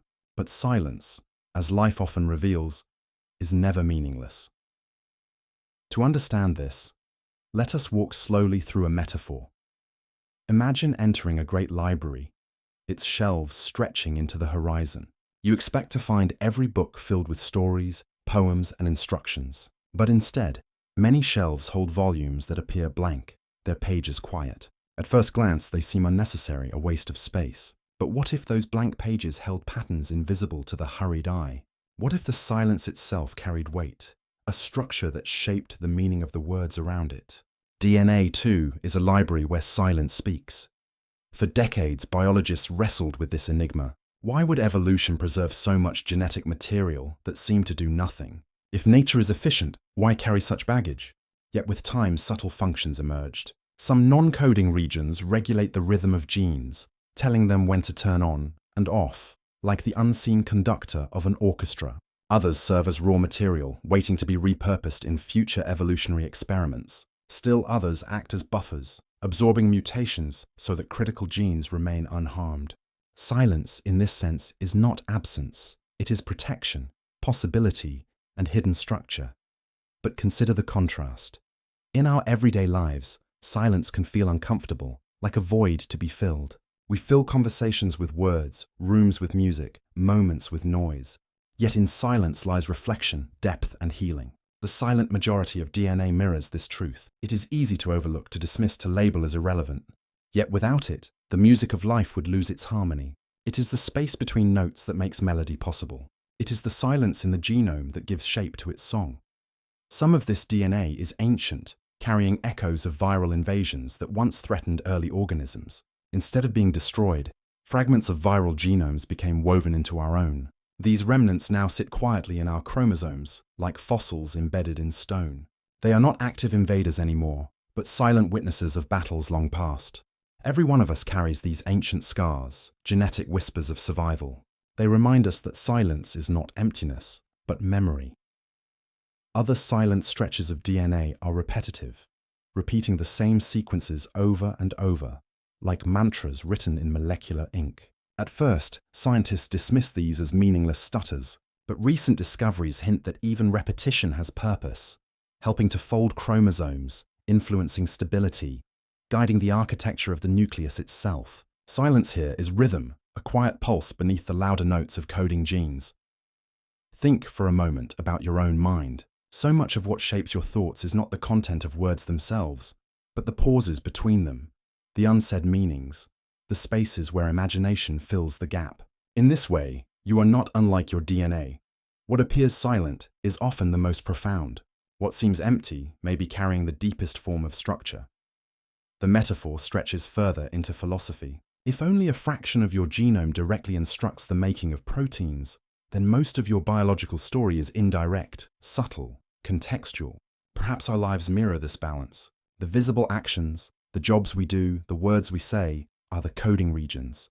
But the silent stretches, the long pauses, the unnoticed moments of waiting, daydreaming, resting or grieving, these may be just as essential, shaping the architecture of who we are. We dismiss them as wasted time, but they are often where transformation truly occurs. Science itself has begun to shift. What was once called junk is now recognized as treasure. The silent majority of DNA influences how cells specialize, how embryos grow, how diseases emerge, and even how species evolve. It is a reminder that arrogance in the face of silence often blinds us to truth. What we ignore today may be what saves us tomorrow. And so, DNA continues to challenge our definitions. We long to categorize, to label, to separate meaning from noise. But perhaps life resists such neatness. Perhaps silence itself is part of meaning. The genome's silent majority is not passive. It is active in ways subtle, hidden, and profound. It does not shout, it whispers. And in its whispers lies the resilience of life. Pause here and let this sink in. Most of your genome does not code for proteins, yet without it, you could not exist. You are sustained not only by the loud instructions, but by the quiet context. Your being is shaped as much by silence as by speech. This realization carries a kind of comfort, because it suggests that even the parts of you that feel inactive, unnoticed, or hidden may still matter deeply. The mystery deepens when we consider that silence is a place of potential. Non-coding DNA, while not active in the traditional sense, provides the raw canvas for evolution to paint upon. A mutation in these regions can give rise to new genes, new functions, new possibilities. What is silent today may be the source of tomorrow's transformation. Silence is not the end of the story. It is the beginning of new ones waiting to be written. We might ask, is silence not the origin of all sound? Is the pause not the birthplace of every note? DNA seems to echo this ancient truth. Its silent stretches are not wasted. They are wombs of possibility. Life knows the value of quiet. Perhaps we should learn to trust it too. And so, the silent majority of DNA becomes a meditation. It invites us to slow down, to recognize that not all meaning is obvious, not all importance is loud. Silence is not absence. It is presence of a different kind. In the vast library of life, even the blank pages matter, for they shape the rhythm of the story. As you rest tonight, remember this. Within you lies a majority of silence, and that silence is not emptiness. It is memory, rhythm, protection, and possibility. It is the quiet that allows your song to exist. And perhaps, just perhaps, in your own life, the quiet moments you dismiss are carrying you toward transformations you cannot yet see. When you imagine DNA, it is tempting to see it as destiny. The letters are written, the code is set, and from that sequence unfolds the story of your life. But this image, though comforting in its simplicity, is incomplete. DNA is not a rigid script. It is a score awaiting interpretation, and interpretation always depends on context. The environment, everything from the warmth of the womb to the food on your plate, from the stress in your mind to the sun on your skin, plays as vital a role as the genetic sequence itself. Together, genes and environment do not act as separate forces, but as partners in a delicate dance. Consider identical twins. Their DNA is the same, letter for letter, yet their lives often diverge. One may develop an illness the other never faces. One may flourish in ways the other does not. This divergence cannot be explained by DNA alone. It is shaped by the environments they inhabit, the experiences they encounter, the choices they make. Even in the same household, subtle differences accumulate. Different friends, different stresses, different moments of joy, and those differences sculpt their biology.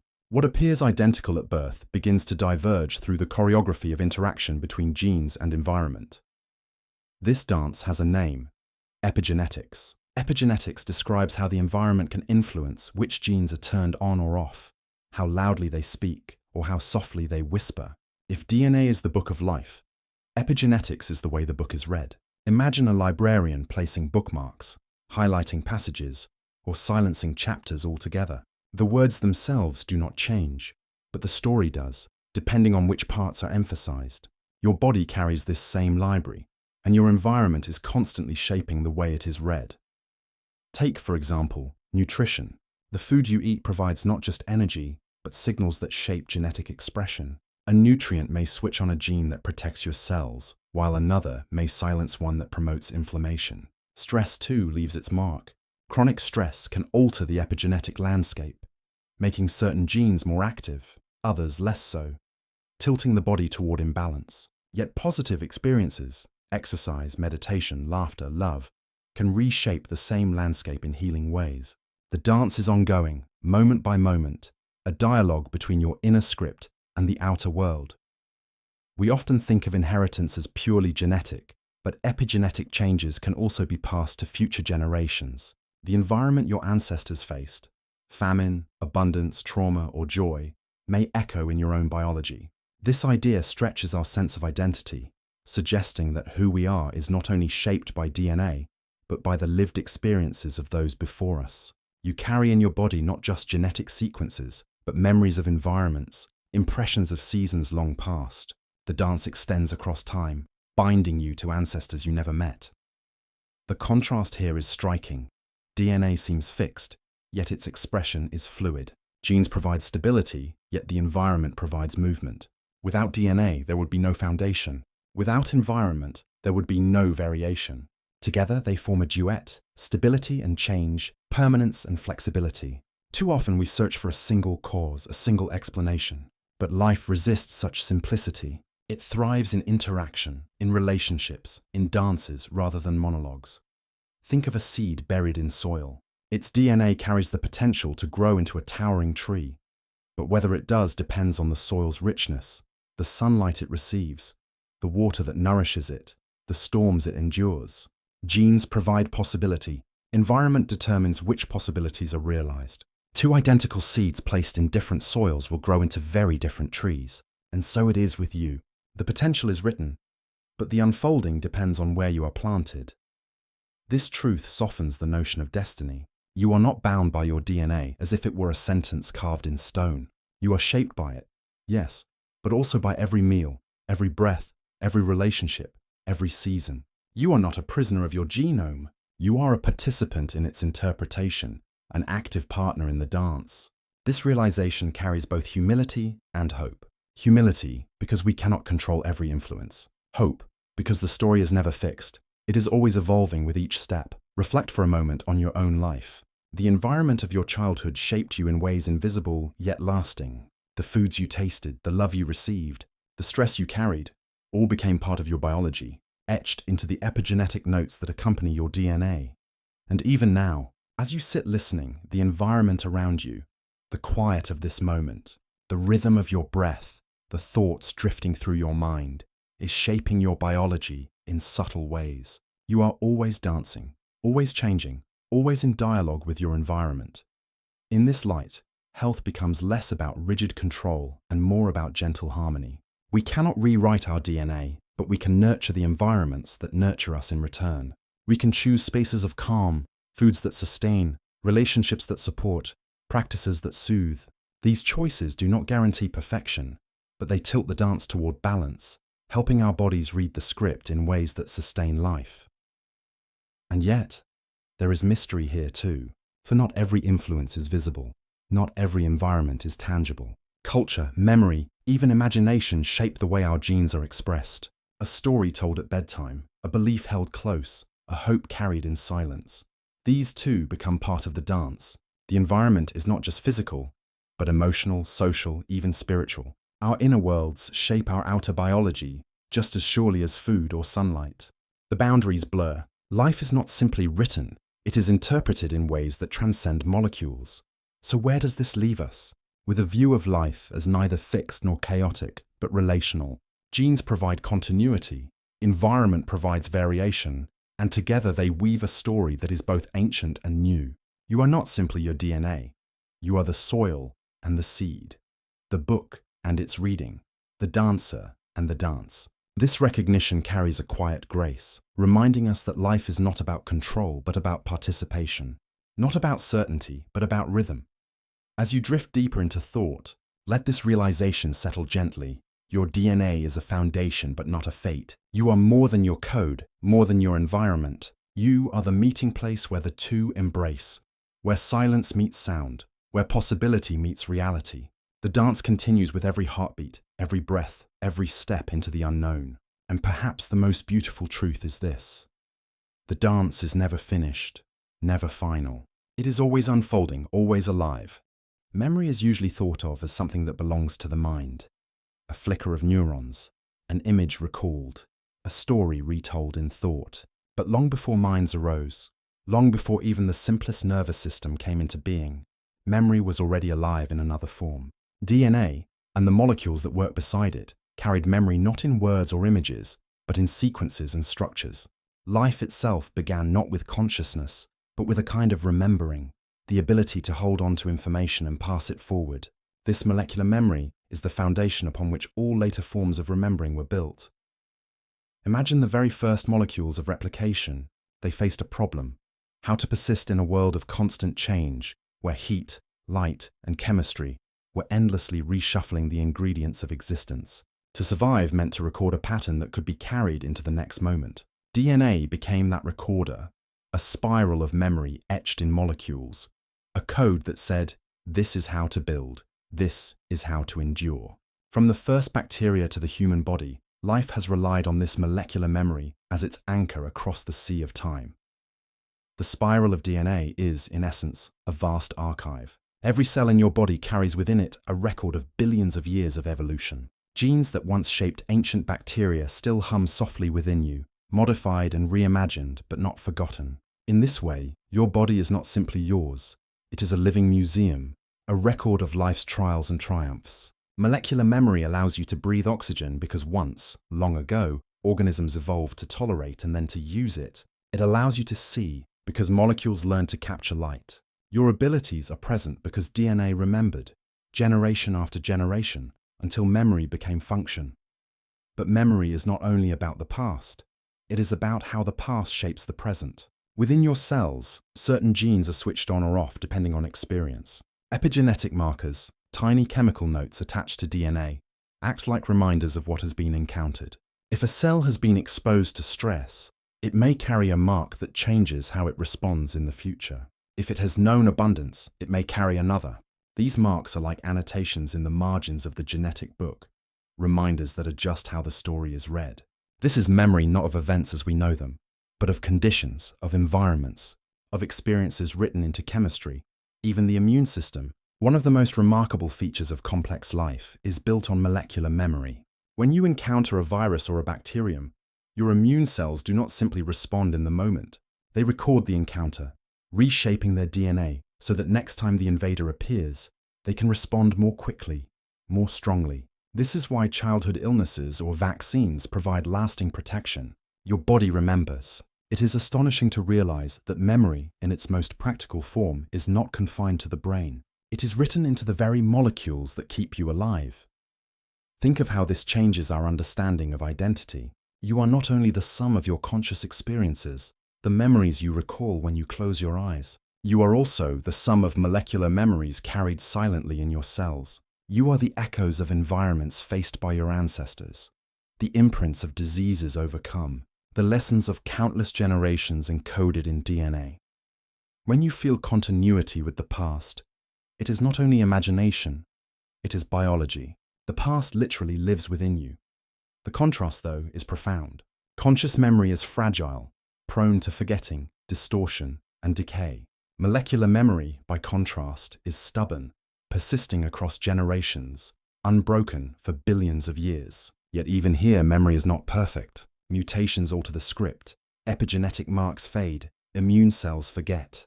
Just as in the mind, memory is a balance between holding and letting go.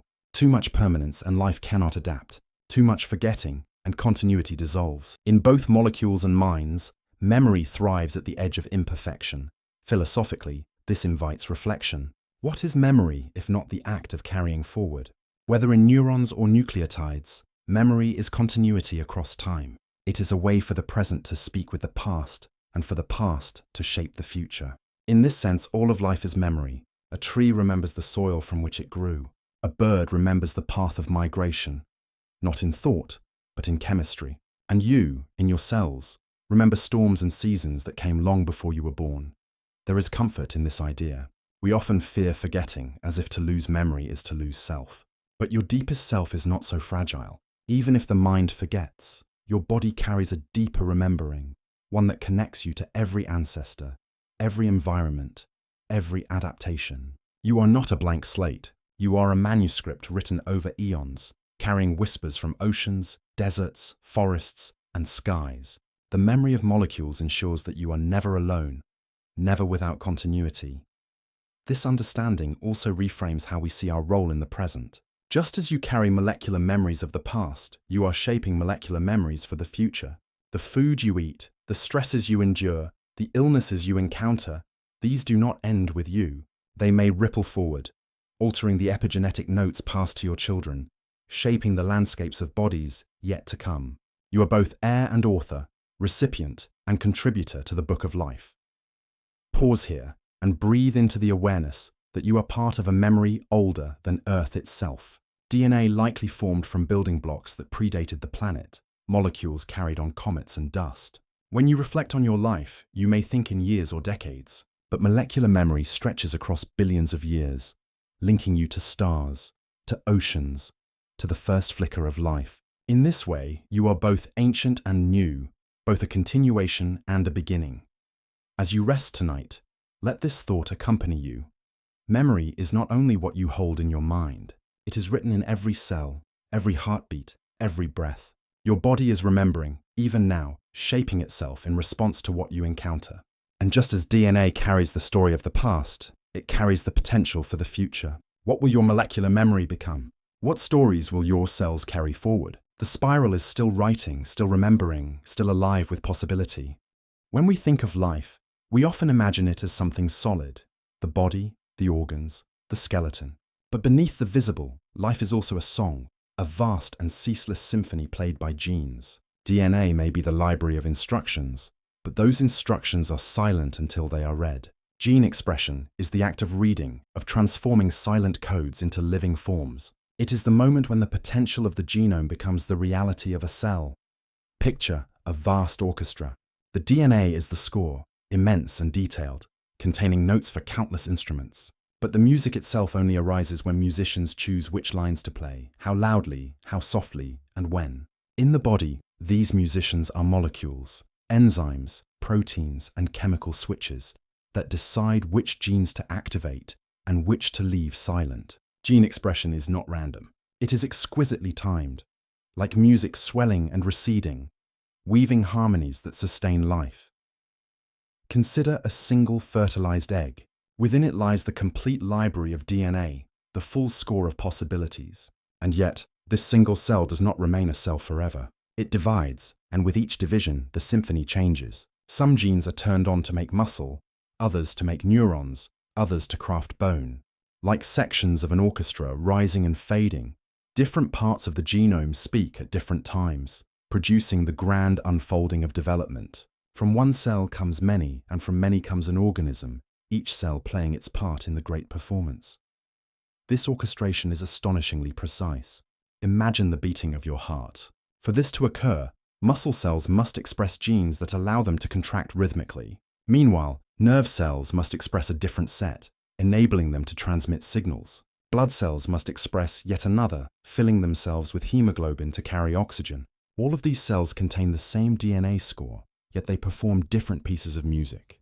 The difference lies not in the script, but in the expression. It is the choice of notes that creates diversity.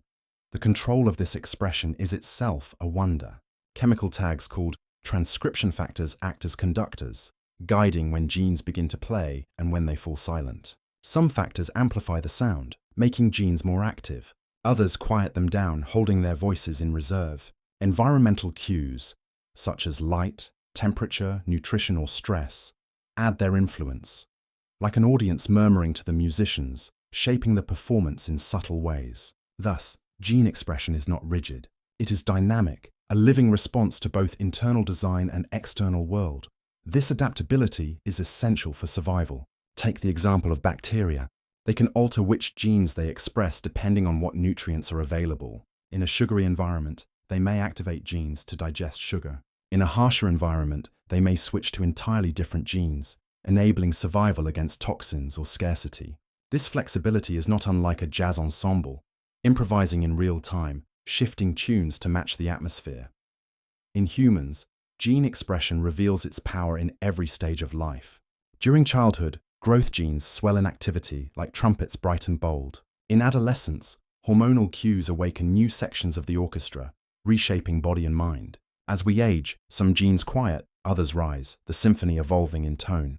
Even in illness, the pattern changes. Cancer, for instance, is a case of dissonance. Genes that should remain quiet begin to play too loudly, overwhelming the balance of the music. Understanding this symphony helps medicine find ways to restore harmony. At a deeper level, gene expression is also linked to memory and learning. When you form a new memory, certain genes in your neurons switch on, producing proteins that strengthen connections between cells. These connections are the physical basis of memory. Without gene expression, the experience would not endure. It would pass like a fleeting sound, unrecorded. But because the symphony adapts, the music of the genome writes new notes, allowing the mind to grow richer with time. What makes this so moving is the recognition that you are not static. Even now, as you listen, your cells are altering their performance. Genes are rising and falling in expression, responding to thoughts, to rest, to the rhythm of your breathing. You are a living concert, each moment slightly different, each moment alive with change. And yet there is a continuity. The symphony never stops entirely. It simply shifts, weaving the old into the new. This invites a reflection. If DNA is a library and expression is music, then who is the listener? Perhaps it is life itself, savoring the harmonies that emerge from matter. Or perhaps it is consciousness, rising like a melody from the orchestra of the body. Either way, gene expression shows us that life is not a rigid blueprint, but an art form, fluid and ever-changing, filled with crescendos and silences. There is also humility in this perspective. We may imagine ourselves as authors of our destinies, but at the molecular level, we are participants in a concert older and larger than ourselves. The patterns of expression in your cells are shaped by ancient evolution, by the struggles of your ancestors, by environments you never saw. Just as a symphony carries themes composed long ago, your body carries melodies inherited from deep time. You are both performer and heir, playing notes written across generations. Pause for a moment and imagine the silence between heartbeats. In that quiet, countless cells are tuning their instruments, switching genes on and off, preparing the next phrase of the music. It is happening without your awareness, yet it is what sustains you. Every breath, every thought, every dream is carried on this unseen concert. Gene expression is the hidden music of life, a song that began billions of years ago and has never stopped. As you drift toward rest, let this image stay with you. Inside you, a symphony plays. Each cell is a musician, each gene a note, each signal a cue. The music is complex yet harmonious, diverse yet unified. You are not only listening to this music, you are the music. The symphony of expression is not outside of you. It is you, alive and unfolding, moment by moment. And as sleep gathers, the music does not end.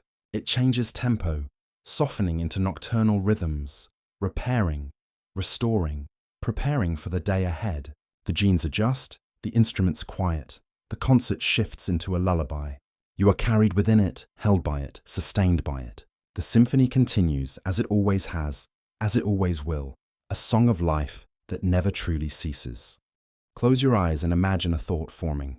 Not a sentence, not even an image, but the first flicker of something new, a whisper in the mind, delicate and almost invisible. We often take thoughts for granted, treating them as immaterial, as if they float like clouds untouched by substance. Yet every idea, every memory, every dream arises from chemistry. The mind is not detached from matter. It is matter arranging itself in ways so intricate that awareness blooms. To understand thought is to step into the realm where molecules become meaning. At the foundation lies the neuron, a cell shaped for communication, stretching tendrils across vast networks. When one neuron speaks to another, it does so not with words, but with chemical messengers, neurotransmitters, released in tiny bursts into the synaptic space. A thought begins in this gap, a silent spark carried by chemistry. The firing of an electrical impulse is like a bow striking a violin string. But the resonance, the music of cognition, depends on the chemicals that bridge one note to the next. Dopamine, serotonin, acetylcholine. These are not just substances, they are tonal colors, painting moods and ideas. Think of dopamine, often called the molecule of reward. When you anticipate joy, when curiosity stirs, when a problem suddenly resolves, dopamine flows, amplifying the brightness of experience. Serotonin, in contrast, steadies the rhythm, regulating mood, instilling calm, anchoring thought in balance. Acetylcholine sharpens attention, helping focus, while glutamate excites, driving the sparks of learning. These chemicals are not isolated. They weave together, blending into chords and harmonies. Your every waking moment, your dreams as well, arise from these subtle compositions. Yet chemistry does not act alone. The architecture of the brain, sculpted by DNA and refined by experience, sets the stage upon which these molecules perform. Receptors on neurons act as gates, opening and closing in response to chemical cues, shaping whether a signal continues its journey or fades into silence. This precision allows thought to be both flexible and stable, both fleeting and lasting. Without the chemistry of receptors, life would be noise. With it, there is pattern, coherence, meaning. The most humbling realization is that the chemistry of thought is not confined to the brain. The body participates too. The so-called gut brain, with its millions of neurons, produces and regulates many of the same neurotransmitters. The balance of bacteria in the digestive system influences serotonin levels, which in turn shape mood and clarity of thought. In this sense, your ideas are not purely mental. They are the echo of your whole body, a conversation between organs, cells, and molecules. The chemistry of thought is a chorus sung not by neurons alone, but by the entire living being. And then there is memory. How does a fleeting experience become something you can revisit? Here again, chemistry is the bridge. When neurons fire together, they release proteins that strengthen the connections between them, a process called synaptic plasticity. Over time, these changes stabilize, carving pathways through the mind's landscape. Memories are not static recordings, but dynamic arrangements, reshaped each time you recall them. The chemistry that encoded them is stirred again, weaving new details, refreshing old ones, letting thought remain fluid. In this, memory is both truth and illusion, carried on waves of molecules that never truly stop moving.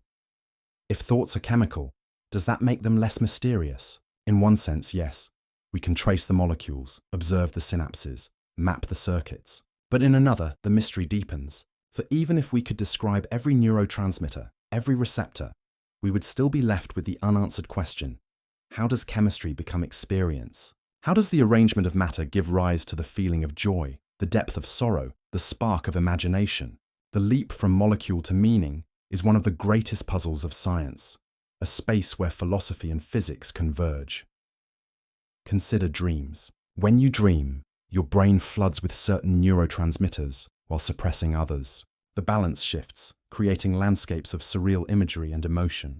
Chemistry guides the experience, yet within it, entire worlds unfold.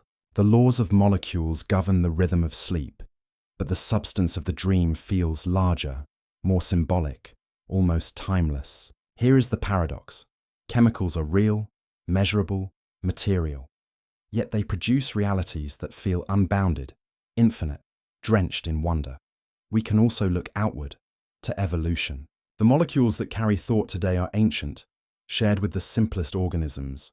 Dopamine existed long before joy as we know it, helping primitive life forms move toward nourishment and away from harm. Serotonin was present in sea creatures before humans ever arrived, shaping rhythms of activity and rest. The chemistry of thought is not newly written. It is an ancient script, performed in new ways. To think is to join a lineage stretching back billions of years, where molecules first began to whisper choices into being. And what of free will? If thoughts are shaped by chemistry, are we merely passengers? Perhaps the answer lies in balance. Chemistry may set the stage, but patterns of thought can also reshape chemistry. Meditation, learning, even deliberate habits alter neurotransmitter levels, changing the music of the mind. You are both shaped by chemistry and shaping it in return. The dialogue is circular. Molecules give rise to thought, and thought alters molecules. In this, there is freedom, not as an escape from biology, but as participation within it. As you drift deeper into reflection, notice how the mind itself begins to quiet. The cascade of neurotransmitters slows. The molecules that supported wakeful focus give way to others that invite rest. Melatonin rises, ushering in night, preparing the brain for dreams. The chemistry of thought does not stop. It changes form, shifting from the sharpness of daylight to the softness of sleep. Even in slumber, the molecules continue their dance, repairing, pruning, preparing new connections for the coming day. What emerges from this picture is profound. You are not separate from matter, nor trapped by it. You are the flowering of chemistry into consciousness, the unfolding of molecules into meaning. Your thoughts are both deeply material and utterly transcendent, bound by atoms yet soaring beyond them. To contemplate this is to feel awe. The same molecules that drifted in the ancient seas now shape the poetry of your inner world. And so, the chemistry of thought leaves us with a lingering question. If molecules can dream, if matter can imagine, then what hidden possibilities still rest within the spiral of DNA? What other songs of mind remain unplayed, waiting in silence for their time to emerge? Imagine opening an ancient manuscript, its pages worn with age, the ink fading in places, the handwriting uneven. Most of it is legible, but here and there, letters blur, words are misspelled, lines appear out of order. DNA is also a manuscript, copied millions upon millions of times within living cells. And just as scribes once made errors in transcribing texts, so too does nature. Mutations are these errors, small changes, substitutions, deletions, or additions in the script of life. But unlike a ruined page, these alterations are not always flaws. Sometimes they create entirely new chapters in the story of existence. The double helix, that elegant spiral staircase, is not immune to imperfection. When cells divide, DNA must be copied with near-perfect precision. Specialized enzymes sweep along the strands, pairing bases in exact sequences, proofreading as they go. Yet perfection is impossible. Out of billions of letters, mistakes slip through. An A placed where a G should be, a base skipped, or one repeated too many times. Most of the time, these errors are silent, producing no change in the organism. But every so often, they echo. A gene altered may produce a different protein, or no protein at all, altering the music of the cell. This is where contrast arises. Mutation is both threat and gift. It is the cause of disease, but also the fountain of diversity. Without mutation, evolution would stall, unable to explore new possibilities. With it, life experiments endlessly. Think of the variety of colors in butterfly wings, the dazzling array of flowers, the subtle differences that make each human face unique. All of these are written by mutations, carved into the genome across generations. In this sense, imperfection is the author of beauty. Sometimes the effects are immediate, even devastating. Mutations can disrupt essential functions, silencing critical genes or misdirecting their expression. Some lead to inherited diseases, fragile vulnerabilities encoded in the very fabric of DNA. Others accumulate slowly, as in cancer, where unchecked mutations drive cells to multiply without restraint. These are the darker verses of the manuscript, the places where the imperfect author seems careless or cruel. Yet even here there is a paradox. The same processes that create suffering are the ones that make adaptation possible. The author is imperfect, but perhaps that imperfection is the very reason the story continues. Consider the history of life on Earth. From the first single-celled organisms to the vast complexity of modern ecosystems, every leap forward required mutations. The ability to harness sunlight, to breathe oxygen, to form skeletons, to think and dream, all arose because somewhere, in some ancient cell, a mistake was made. Most mutations vanish, forgotten lines in the margins. But a rare few strike a chord, offering an advantage. Natural selection preserves these notes, weaving them into the grand symphony of evolution. Thus, the imperfections of DNA become the seeds of progress. In this way, mutation blurs the line between accident and intention. There is no guiding hand, no deliberate author making revisions for the sake of artistry. And yet the results can appear purposeful, even poetic. The human eye, capable of perceiving galaxies, the whale's song echoing across oceans, the bird's wing carrying it into the sky, all are products of mutations compounded through time. Imperfection, multiplied and filtered by survival, produces wonders beyond design. Even within your own body, mutations tell a story. Every cell division brings the possibility of a new era. By adulthood, trillions of cells have divided, each carrying its own small collection of mutations. You are not a fixed manuscript, but a living anthology, pages continually added, erased, revised. Some of these changes remain silent, others influence health, resilience, or vulnerability. In a profound sense, you are both the reader and the evolving text, shaped not only by inherited words, but also by the fresh lines written within you every day. And what of the future? Technology now allows us to peer directly into the script of DNA, to identify mutations linked to disease, to predict risks, even to edit the text itself. CRISPR and other tools act as new scribes, offering the possibility of correcting errors before they spread. This power raises questions both thrilling and troubling. If mutation is the imperfect author of diversity, what happens if we rewrite too much? Will we preserve health at the cost of possibility? Will we silence the accidents that, though risky, give rise to beauty and change? The question is not only scientific, but deeply philosophical. Perhaps the greatest mystery is this: why does imperfection lead to such abundance? Why does a flaw in a sequence sometimes collapse a system, and other times create a new world? The answer may lie in the nature of complexity. In a universe governed by chance and necessity, small deviations ripple outward, magnified over time. Some ripples break, others resonate, but all are part of the same restless motion. Without the imperfect author, the story of life would be a single, unchanging page. With it, the manuscript becomes infinite. As you let these thoughts settle, imagine your own life as a chapter in this manuscript. The color of your eyes, the texture of your hair, the resilience of your body, all were shaped by mutations passed through countless generations. Even your capacity to reflect on these words is itself the gift of mutations long past.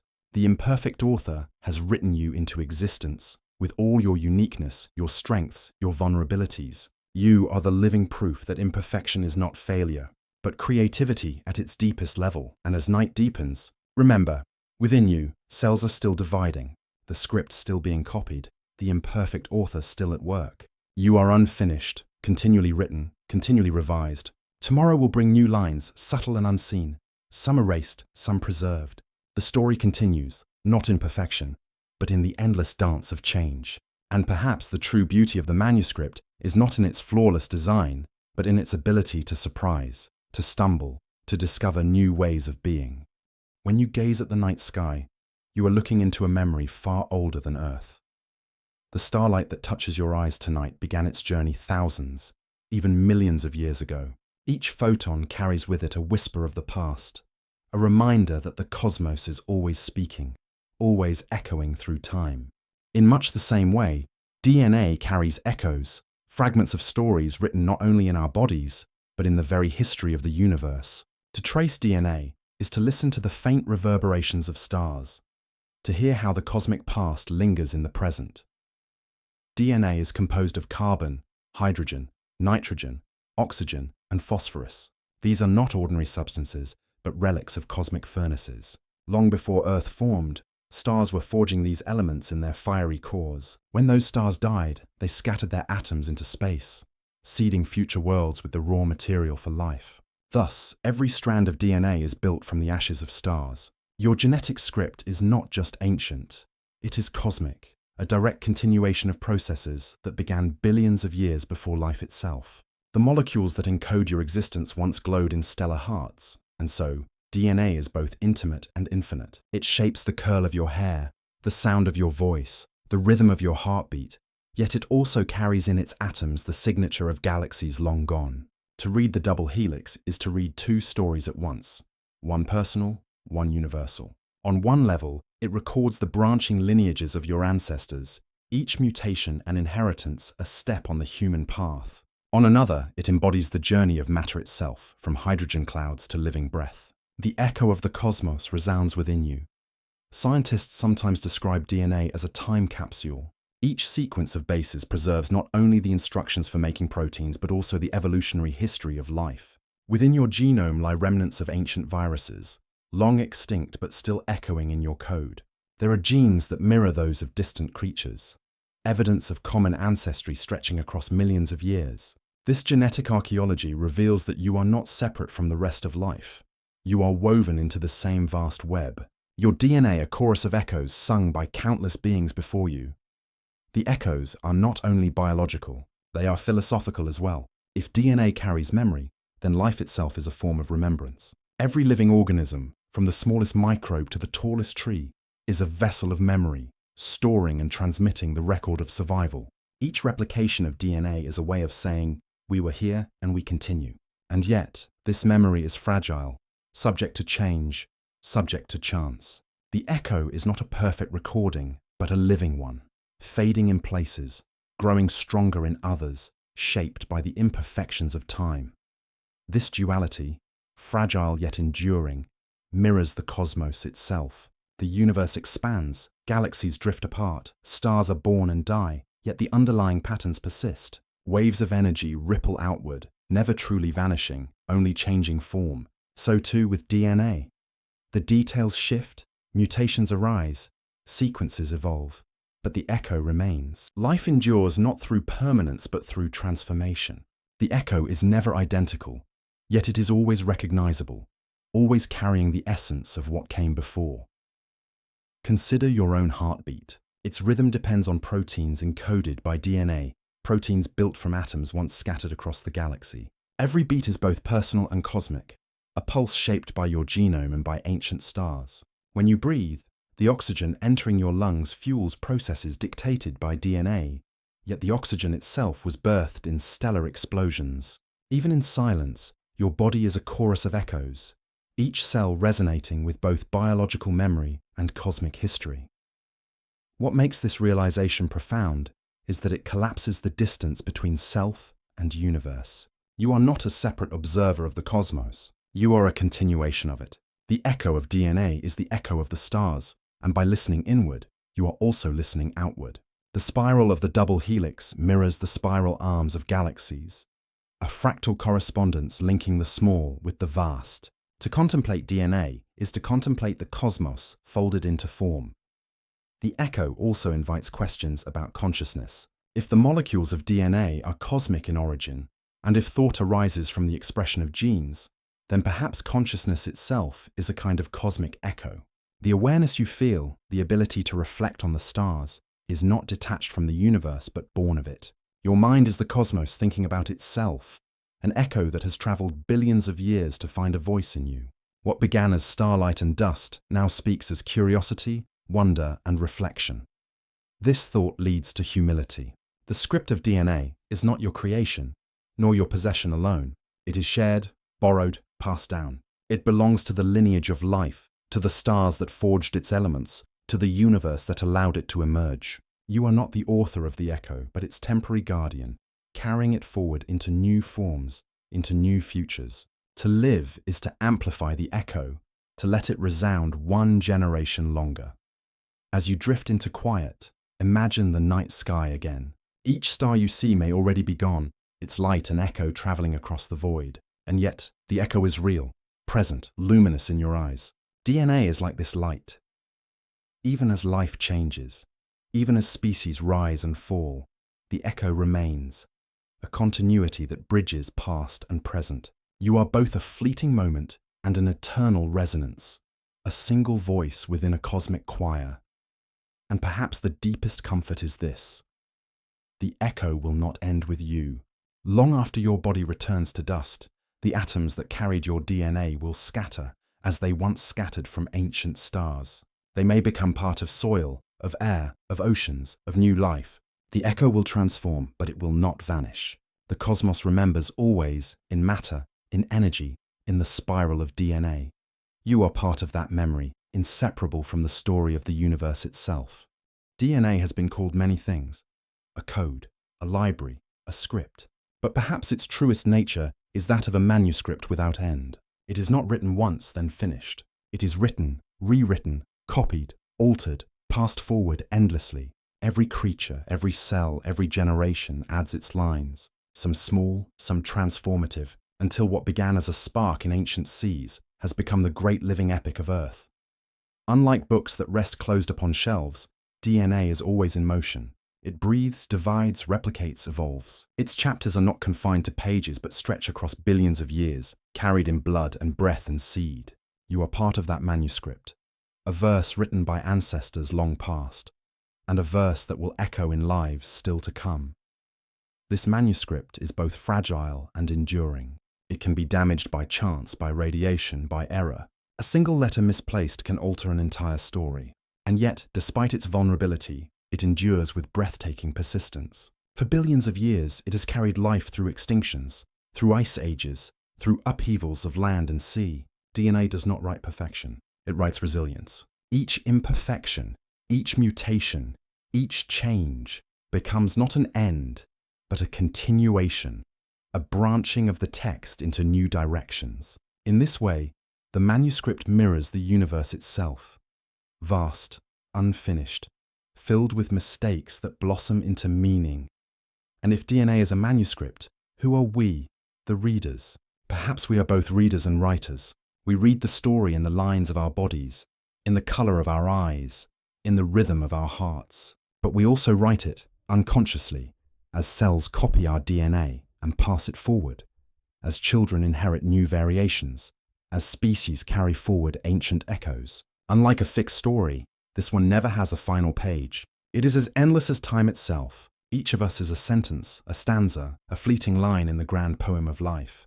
And yet together, we form a narrative too vast to comprehend, too beautiful to ever fully read.